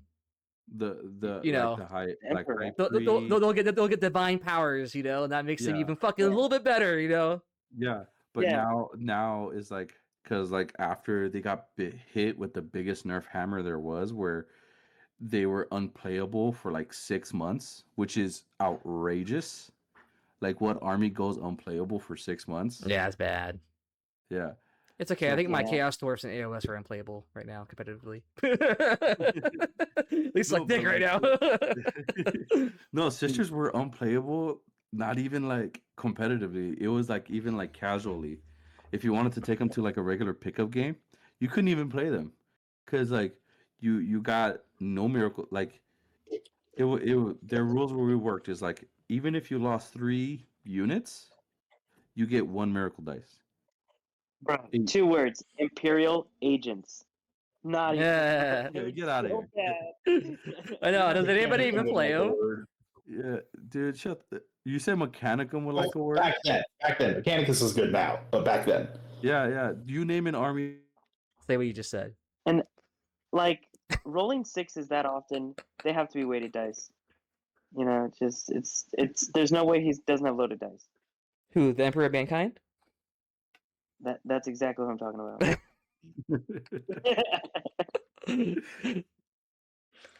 Hell yeah. Speaking of Emperor of Mankind, does Wizard want to yep. give us the rundown on who this So, guy is and what he is and why he's Big Papa and why he's got out of all banana the 4 boys? people in this call, I probably have listened to the most books on lore. I'm currently reading through the Siege of Terra series. I'm on Echoes of Eternity right now, which is book 7 out of 10. Oh, Because then End of the Jesus. Death are the last 3, and there's part 1, 2, and 3 of End of the Death. Echoes of Eternity is pretty good so far. My favorite so far has definitely been Saturnine, and Saturnine is one of the books that I will be referencing a lot today when we're talking about the subject matter at hand, and I will be referencing Master of Mankind a lot because the subject matter at hand for lore is in fact the Emperor of Mankind. And I think I denoted earlier that there's a lot of misconceptions around the Emperor of Mankind. He's one of those pieces of the lore the community Yeah. tends to just get very, very confused, even though it's in pen and paper exactly what his deal is, so to speak. Not everything, but like the most misconceptioned part of him is established, and I will talk about that today. So the first thing I want to ask is to the 3 of you, What do you think the Emperor is? Serious question. What do you think he is? Who is he? No silly answers. No silly answers. This is a very, when I do the lore, I want it to be a little bit more like serious, not like dead got serious, it. like we can For crack sure. jokes, but it's like the big thing about if I'm gonna do like the lore part of this, I want people to get it right. Yeah. I'm not gonna give you the hyper details like Luton, but I'm gonna tell it to you straight.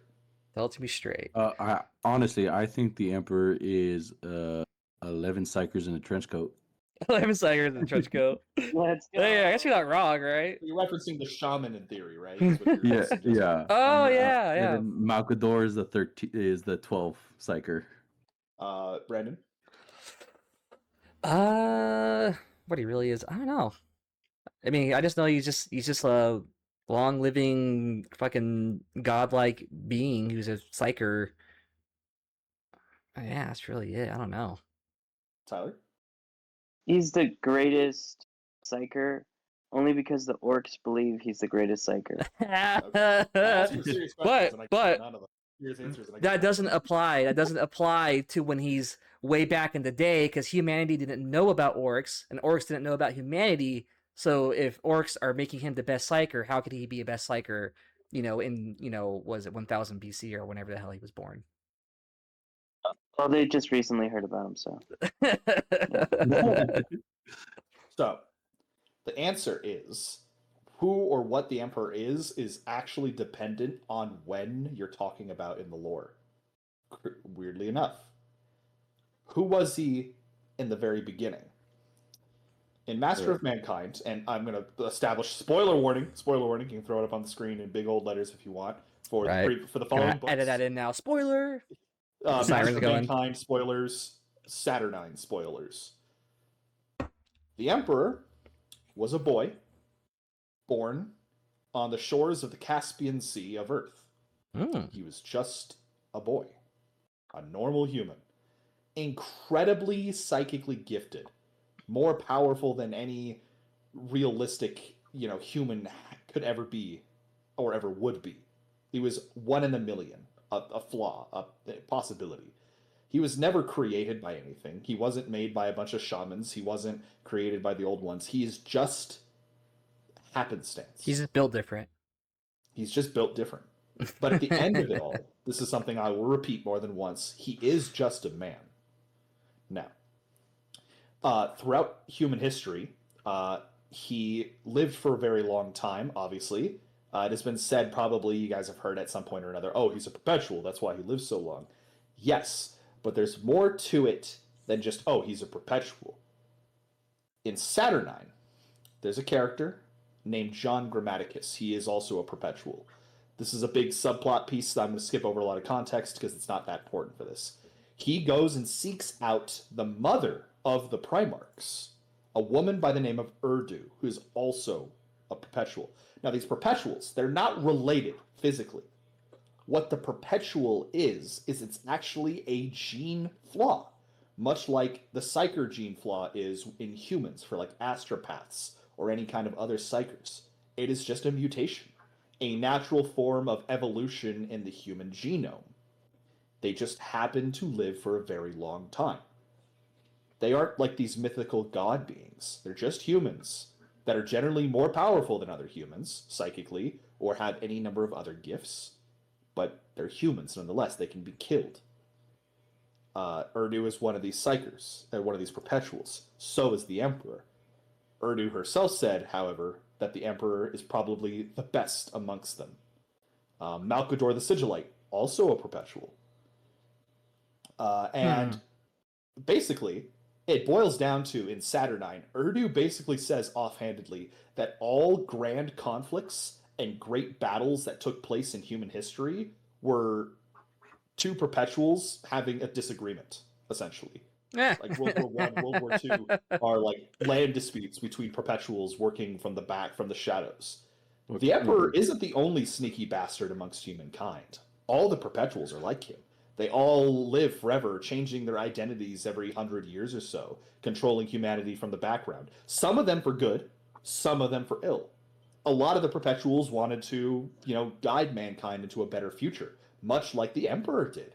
Oh wait, Some of them did were you say selfish, of course. there was other perpetuals besides him? There's dozens. There was dozens.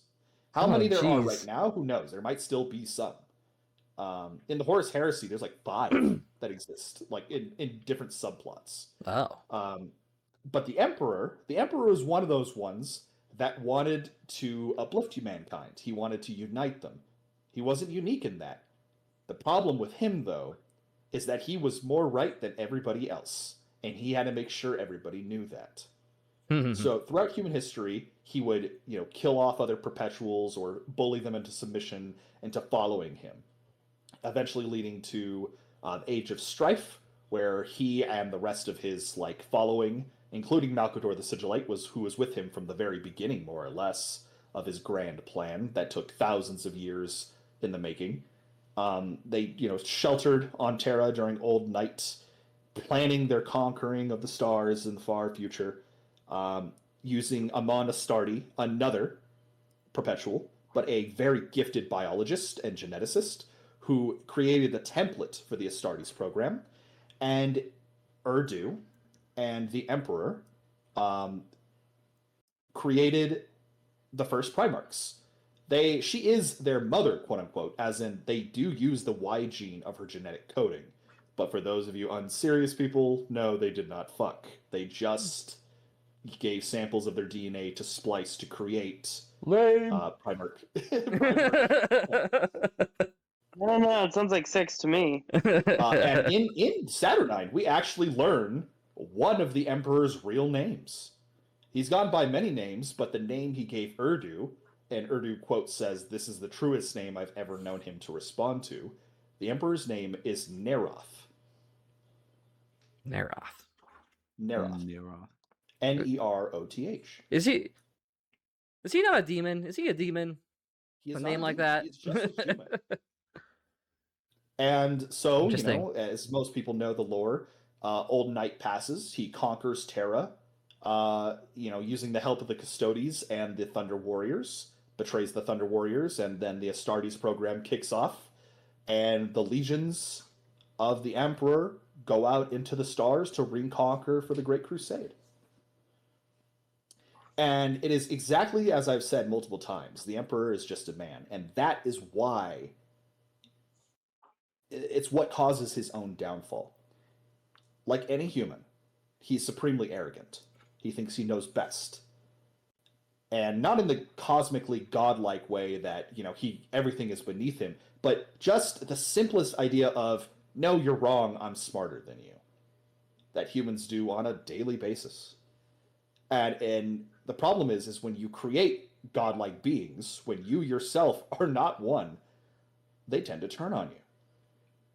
And so the Primarchs, as we all know, 9 of them turning against him. The Horus Heresy occurs, and he confronts Horus and is then interred upon the Golden Throne. It is as the future goes on, The Golden Throne. The Age of Apostasy occurs. The Age of Apostasy occurs. The worship of him as a god becomes more and more prevalent. The Great Rift opens after the fall of Cadia, and this brings us to the present day of 40K, where we begin to ask the question, what is he now? More spoilers for the Plague Wars trilogy that cover this very heavily, written by Guy Haley. Gilliman, on multiple points across 3 books, has to confront the fact that the Emperor of Mankind is no longer just a man. Acts of faith are occurring in his name. He even survives a blight created by Nurgle himself, infected against him by his brother Mortarion. And he manages to survive it using basically what amounts to the Emperor possessing him and cleansing his body in order to fight off Mortarion. And in this, it begs the question, what is he now? I mean, it's not just him that says this. Another book I'll reference is Gate of Bones by, I think it was Christopher Wright. And in this, there's a whole plot to this book that doesn't matter except for this last part. 2 Adeptus Custodes are mourning the loss of their friend, but they're talking about another custodian that had passed in battle. And there are thousands among thousands in this funeral procession for this one custodian, and they ask, like, they're talking to each other, and it's like, why do they worship him so? We're not gods. To them, to their eyes, we are demigods. In ways, are these custodians all men, or are some of them women? It depends who you ask. I don't really care. Depends on which GW writer is writing it. Yeah, there's been a couple times in the past where they've said men and women of the Legio Custodes, but technically the Sisters of Silence fall under that, so they could be referencing them. It don't matter really. Who cares? And so they're referencing this back and forth, having this theological debate of, why do they worship us as if we're demigods? And his companion says, of course we're demigods to them if they see our emperor as a god. And is it so unrealistic to think it's so? Considering these thousands of masses worshiping our liege as if he was one. Look at the chaos gods. Look at the power they get from their worshippers. Is it not the same thing? Because in the custodes. I mean, I can't even speak. The emperor made the custodes kind of like, not in the same way, obviously, but like how he made Thunder Warriors and Space Marines, right? No, that's the thing. Oh, okay. That's another topic, but I'll just make it like brief for them. Thunder Warriors and Space Marines, they're created by implementation of extra organs and like grafting and stuff. When they say they're genetically modified, it's because their organs that they're implanted with must be genetically spliced to the individual. But it's really like, you got to think of a Space Marine like upgrading your PC. You make the computer case bigger, right? You put new stuff inside of it. Oh, okay. A custodian is like that from the beginning. All of their extra organs, if they have any, because they don't have the same amount of organs that Space Marines do. Because the custodians only have one heart. They have one heart, 2 lungs. They're grown naturally within their body, but they're taken as toddlers. And then they're genetically rewritten at the molecular level to grow a different way. The custodians are very unique. They're even different than the Primarchs. The Primarchs are closer to the Space Marines than they are to the Custodes. Custodes are their own thing. Or I guess maybe like the question might be, the Emperor didn't use like his psychic powers to kind of make these guys, right? Like, was it, or did he? Like, did he use like psychic powers to make them, or is he just like a really good bioengineer and he just like knew the science behind it and made him like that way? This is one of the unanswered questions for them. Is that they have an unwavering, unshakable loyalty to him. They are physically drawn to his presence. So maybe it is like a psychic thing. They do not do it consciously. They can't help it. So it's, maybe not. Maybe it's just a gene that allows them to react and reflect towards his psychic presence more, but he's not actually like psychically tied to them. No. Okay. Interesting. Are these kids donated? Are these kids donated, or like are they taken? No, they are donated. Actually, how it works is cool, they almost always come from Terra, and they almost always come from the noble bloodlines of Terra, where I think it's like a ritual that happens like every couple years or so, where all the noble families from across Terra will come offer up their children, where they're screened for genetics and like to see if they would be, at least decently viable candidates in terms of their genetics. And if they're accepted, they're brought into the fold. Another note is that it's never said, but it's never not said, that custodians fail the process. They might not have rejections. Like if they are inducted into the Legio, I don't think any of them die in the process. I think they always succeed. But the ones they screen for have to be perfect specimens. And because they're born to the nobility of Terra, they always are given a name that comes from Terran nobility myth. That's why you have names like Trajan or Valerian or what's his face? Heath.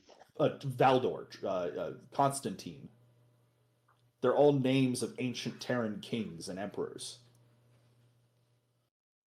Sounds right. They gotta make it sound noble. They're very noble warriors. They gotta have noble names.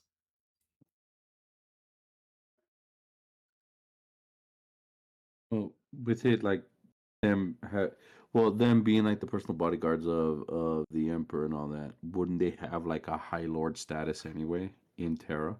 Oh yeah, if you are even if you're just a basic custodian guard, freshly trained and inducted into the order, you could go anywhere on Terra and make a demand, and it must be answered. Yeah, that is you answer to no one, not even Primarchs. The only custodians that join Gilliman and help him or take his orders are those that chose to willingly join him because they wanted to. That's the thing about the custodians is that they are individuals. This is something I tell people all the time. They are individuals. They are not like Space Marines where they're all inducted into the same like culture or the same thought process. These are individual people that have disagreements with each other. And in that way they are very human. Yeah, it makes sense. Yeah, I think I've even heard I think just like Custodes are kind of just more human, and Space Marines can kind of be more like robotic and no emotion to them and things like that. No, that's the thing. It's because they're so individually different. Different custodians react to, let's say, generic humans differently. Like for example, one of the main custodian characters you can play on the tabletop is a guy by the name of Valerian. He's my favorite custodian. He generally treats humans like you would treat children. He sees them as flawed, as confused, that they're a little slower than him, so he has to be patient with them. But he's not frustrated, and he enjoys the company of humans because he sees in them potential. You know, he's like, I can see the same thing my master can see in them, and that's why he appreciates them. He's a philosopher at heart. Then you have someone like Maldevan Colquan, who's a tribune, like second in command to the Custodes, just under the Captain General. He's a fucking asshole. He hates Astartes, he thinks all humans are weak, and he thinks that unless he's fighting, it's a waste of his time. Gotcha. Dude does sound like an asshole. Yeah, that's why he's so great, because he's very callous. Then you have like Shield Captain Akalor from Gate of Bones, who is extremely gentle with humans, because he's very diplomatic. He's very kind. He recognizes, like, when at one point he sees like a civilian is super cold and shivering in the cold night, and he takes off his cloak and gives it to the civilian, and the civilian's like, I can't accept such a great gift, and he's like, it's just a cloak. That's pretty cool. And he's just super humble. Okay, so the Emperor doesn't really create Custodes. They're just kind of like chosen and trained to be his personal bodyguard. Geneticists, by alchemists, essentially. And that still even happens in the 40k time period, even though he's sitting on the throne like a zombie?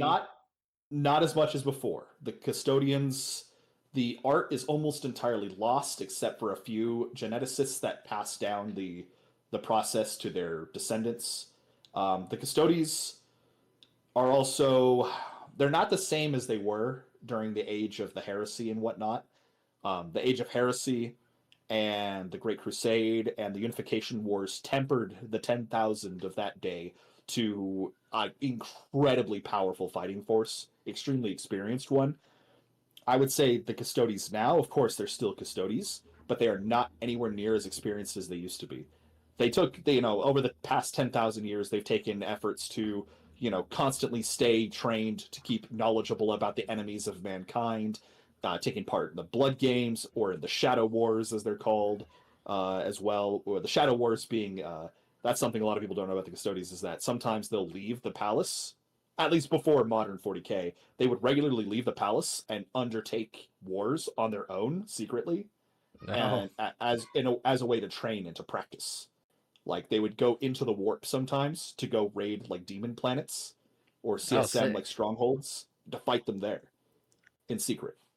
Is there any Custodes still around from Horus Heresy days, or no? They've all died out from battle one way or another, either in the Shadow Wars or the Blood Games. Because sometimes they do kill each other in the Blood Games as part of the exercises. It happens.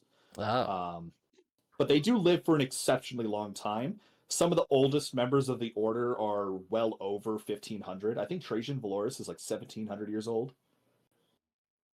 Oh shit. Okay, yeah. They That's can why I last laugh a when long people are time. like, the oldest space marine. Nim, nim, nim, nim. It's like, bro, there's like Custodes that are like 1,000 plus. No big deal. Right? Isn't like Titus supposed to be like 400 or 500 years old, and that's Yeah, already pretty Valerian. I old for a think space Valerian marine? on the table. The Valerian on tabletop, I think he's like 300 and something. He's pretty young for a custodian.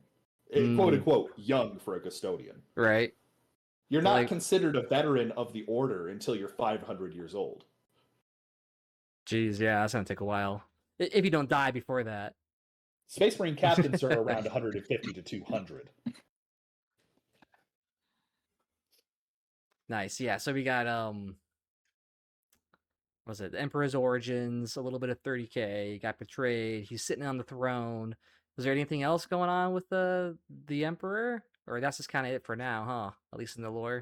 I'm still learning more. Obviously, The End and the Death sets up a lot for him specifically, because those 3 books are about him, more or less. And there's the Star Child theory, there's the Dark King theory.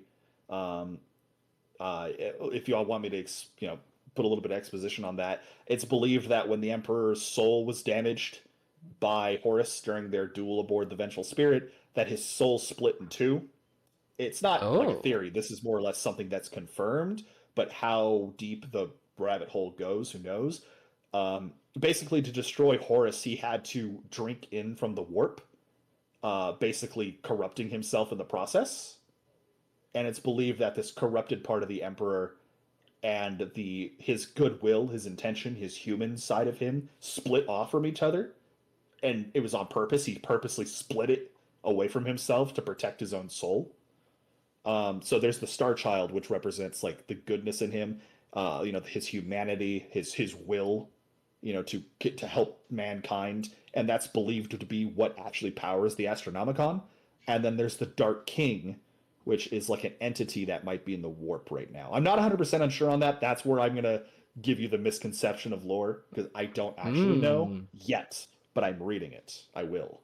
So what if he's got like his second dark soul in the warp? Does that mean like his evil twin can pop out or something and It's not necessarily that. It's do more like something? he just needs to rejoin his other half.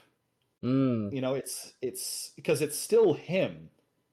Kind of like how Magnus's soul is shattered. It's still Magnus. He's just separated. Right Ah, like a little Voldemort Horcrux kind of thing going on. Exactly like a Horcrux. Yeah, it's still him. He just needs to repair it and bring it back to himself. He's a perpetual and a very powerful one at that. So he could do shit like that. Because even as Like a perpetual, Schmeagol Gollum situation, huh? Smeagol Collins split personalities. As for the perpetuals that you'll see in the heresy and that we're kicking, Alanius Pius, John Grammaticus, Urdu, and I believe, I forget his name, but there's another geneticist guy, I forget his name off the top of my head. He's a very minor character. All of them are dead. Oh. All of them. So they can be killed. If they die, they die. They won't come back. They will come back, but if you kill them a certain way, they won't. Like Urdu was killed by Erebus. And John Grammaticus was stripped of his perpetualism. Like he lost it. It was taken away from him, and then he was killed. Alanius Pius was destroyed by Horus. So he was like basically perma-killed because Horus destroyed his soul, not just him. So that's kind of like what it is. It's like if you kill a perpetual, you gotta kind of destroy their soul with You gotta it. kill them the right way. Yeah. Or else they'll just get like what, reincarnated, I guess. Yeah, they'll just pop back up somewhere. Huh. So then, so even if the Emperor dies on the throne, then he could probably still come back, maybe, or not if his soul That split. is the question, though. That is the $1 million question right there, to see if the The Emperor. biggest problem is the fact that he's on the throne in the first place. He was too crippled to warn his sons, and Malcador the Sigillite died holding the throne for him while he dealt with Horus. Yeah. So no one could have stopped him except for Valdor, and Valdor wasn't there at the time. But they should not have returned the Emperor to the throne. they damned him the second they did that. They thought, his sons thought, this was the only way to save him because of its life sustaining capabilities. They did not know he was a perpetual. They did not know he would return. So they damned him the second they sat him on that throne. And the question is if his soul was repaired, maybe he could get off the throne. But right now, if he's removed, he dies. And because his soul is But don't we split, want he him may to not be even dead? come back then. Well, no, but because his soul is so badly damaged, he might not be able to return.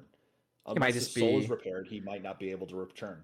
right. Maybe his soul is just gonna like float in the warp for eternity until somebody like manually heals it or something. Or if the Chaos Gods get a hold of it. Oh right, yeah. I wish might even be good. They'll probably just like use it like a battery and suck it up and get it all juiced up or something. And that's the thing. That's like the ultimate thing about the Emperor is like we talk about the Emperor, the Emperor, the Emperor. He's just a man. In the grand scheme of the entire universe and the eternity of the warp, he is not even that big a deal. Like, and I'm not saying that like the Chaos Gods look at him and they're just like, you're just another individual. You think you're the first one like this? You think you'll be the last? You are not special. Yo, my sisters want to have a conversation. Oh, See. Like So, That sounds kind of inspirational. It's like he was just a man like you know? one day you can be just We like can the all God have our Emperor. souls. it is true that mankind has definitely probably done the most irreparable damage to the universe, especially the Master of Mankind being responsible for that ultimately. Right, But because of the again, Crusades. he's just one man. yeah. Well, it shows you what one man can do, the amount of inspiration and also destruction that one man can bring to the entire universe.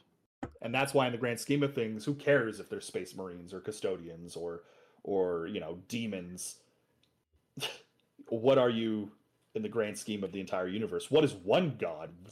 Other gods have been destroyed and consumed and tossed away. The- What the are o- four the- more in the warp? yeah, Who cares? look at the old ones, for example. Yeah. Yeah, they were the so-called rulers of the universe, and they got wiped out by the Necrons. Or the Catan, or the Yeah. deities of the Eldari pantheon, or any number of other deities that could have existed for other pantheons of other civilizations across the universe. What is a god, even? Does it matter? If they've been shown to be able to be killed just as easily. So who cares if the Emperor is a god? Who cares about the Chaos Gods? In the end, you're all just specks. All the specks of Except for that dust. guy. The guy in the throne's kind of important. Is he really? Everyone He's else not is even a the main spec character except in his that own guy on the story. throne. I know, right? So what in the Horus Heresy? What was he doing? He was just kind of like reigniting humanity and leading out crusades. Well, so what he was doing during the Great Crusade is, at first, before he found all the Primarchs, he was spearheading the Great Crusade. And then afterwards, after he found all his Primarchs, 18 out of the 20 19. remaining. I mean, he found He 20. found 20, 18 remaining. Yeah. That's another conversation. That's But also that's one of my favorite parts of the lore. redacted. Yeah. He basically handed off the reins of the Great Crusade to Horus, and he returned to Terra to create, to finish what he called the Great Work. Because the Great Crusade wasn't the ultimate plan. The conquering of the galaxy wasn't the ultimate plan. What the ultimate plan was to create a civilization of mankind who was free from the influence of the warp completely. Because even from a young age, as a boy, he knew of the Chaos God's existence. At least the three at the Ew. time. He was around for the birth of Slanesh. He was aware of the Chaos Gods. He was aware of the warp and its dangers to mankind. So his entire life's work was about separating mankind from that great threat once and for all.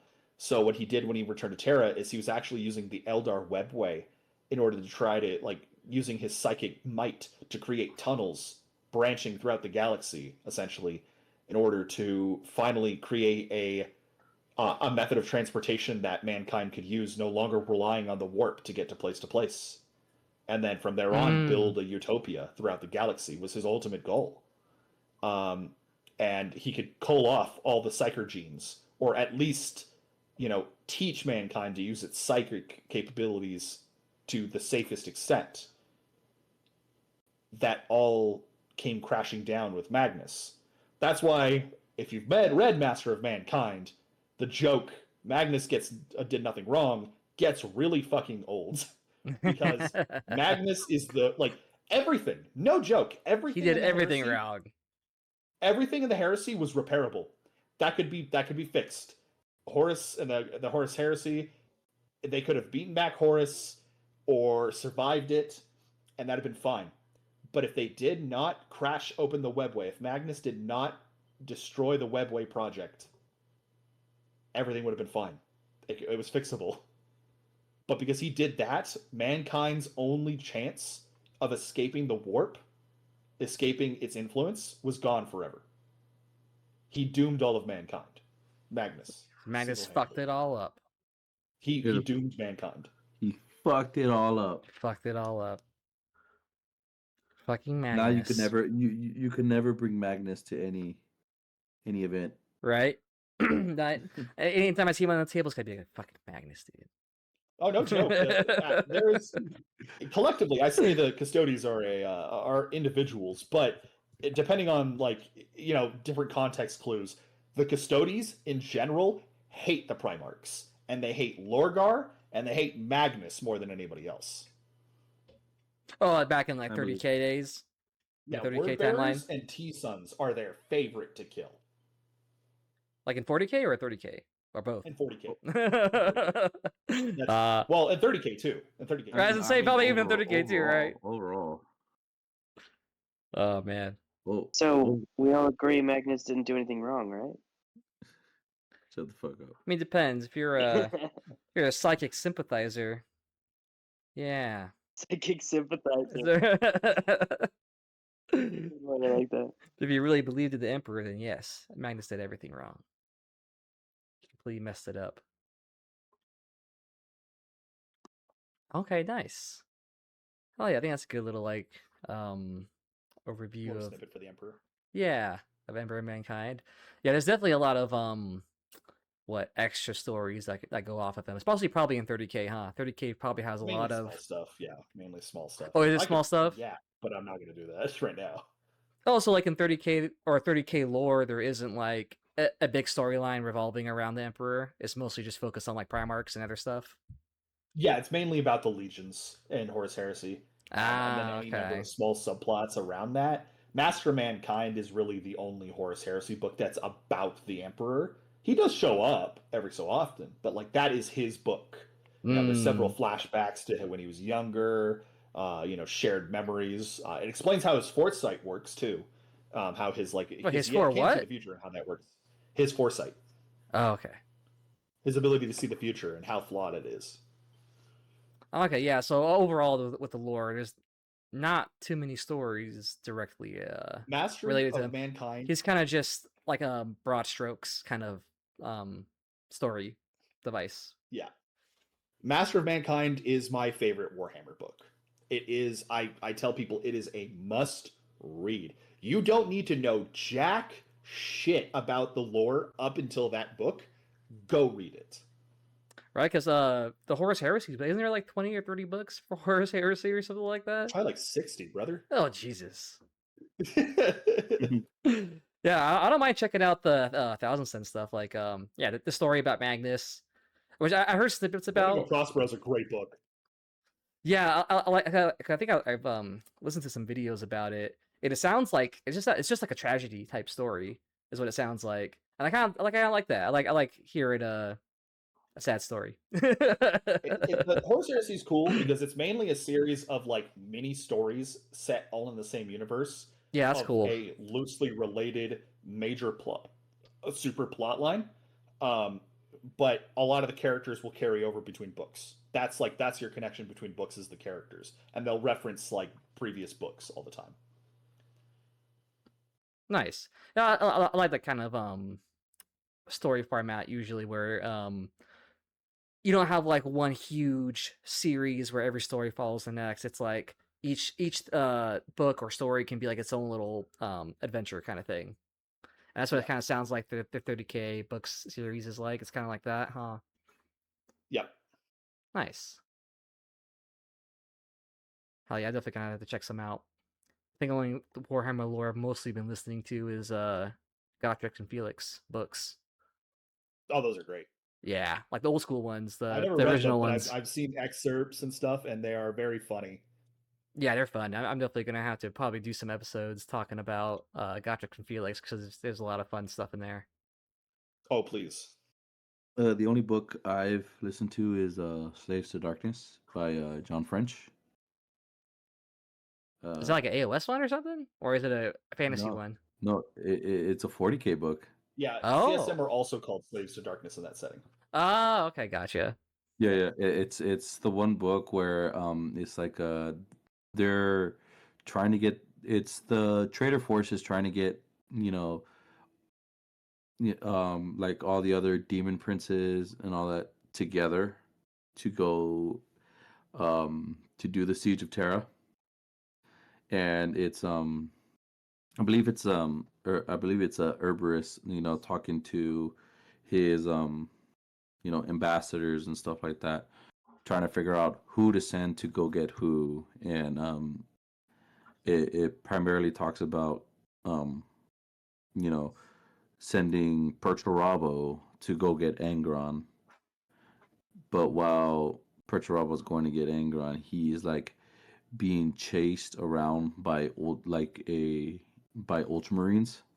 So he's like just he while Perturabo's dealing with Ultramarines on his tail, he has to get Angron, and Angron is like in no mood to go to Terra and fight. Angron, like at this point, he just wants to do his own form of bloodshed, and um, the Iron Warriors and the World Eaters end up having a battle on the planet that they're on, and Perturabo and Angron do fight one another in this book. Nice. And it's actually like I was already kind of like a fan of Iron Warriors, of how they are, but this book kind of just it solidified it, just straight up just solidified my love for the Iron Warriors. You said John French wrote that one? John French, yes. John French wrote Mortis, which I believe was book 4 or book 5 of Heresy of the Siege of Terra. God, that book sucked. So I'm glad Slaves of Darkness was good. I only finished Nice. 3/4 of Mortis. It was so fucking boring. It was so boring. The only lore that I look into is orc lore, because I don't have to take it serious. And at the end of the day, the only people who care about orc lore are other orc players. And the orc players are like, yeah, I mean, here's the gist of it.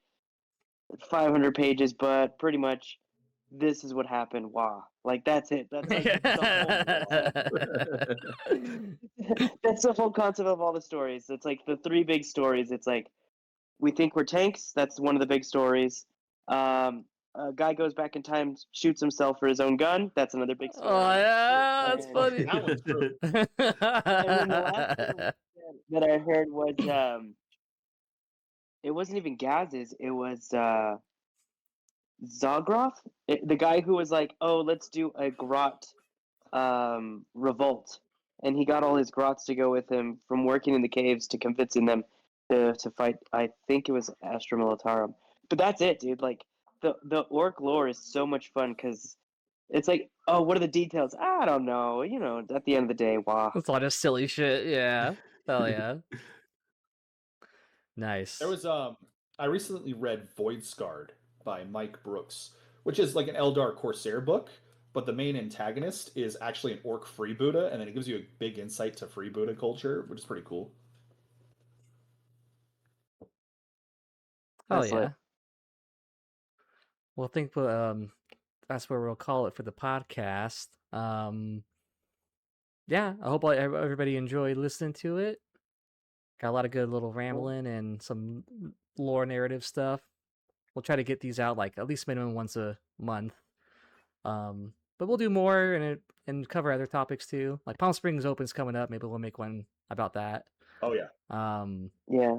Warhammer and other Open. stuff. Palm Springs Open and Warhammer Open are two different things. Don't forget, subscribe, hit that notification bell, thumbs up on the video. Leave reviews Yeah, on all that good podcast stuff, on websites, whatever. Yeah. Thumbs it Comment up, below, subscribe wear it, your underwear on. or even dislike it, if you know. If you want, sign up to our Patreon that we don't have yet. Right? Here's my personal Venmo. You know, I'm gonna drop my email in the description for Zelle. For Zelle. Before watching this video, you had to sign a waiver. Oh, you didn't sign the waiver? Oh, okay. So our lawyer is going to stick you for $250 just for watching this video. Copyright infringement, yeah. Hell yeah. Not all of us have OF, but this guy down here has an OF, so go ahead and Yeah, he's got OF. He's got OF right there. Yeah, this guy in the corner. Wait. Who are y'all pointing to? Both of them are pointing at me. I do have an OnlyFans though. It's crazy. For all those It's called Only Wizards. It's where I Only Wizards like testicular torsion. Cast combustion. I guess come in mouth. Come in mouth. Fireball. That's just funny. All right, everybody. We'll sign off for now. So see you guys later. Adios.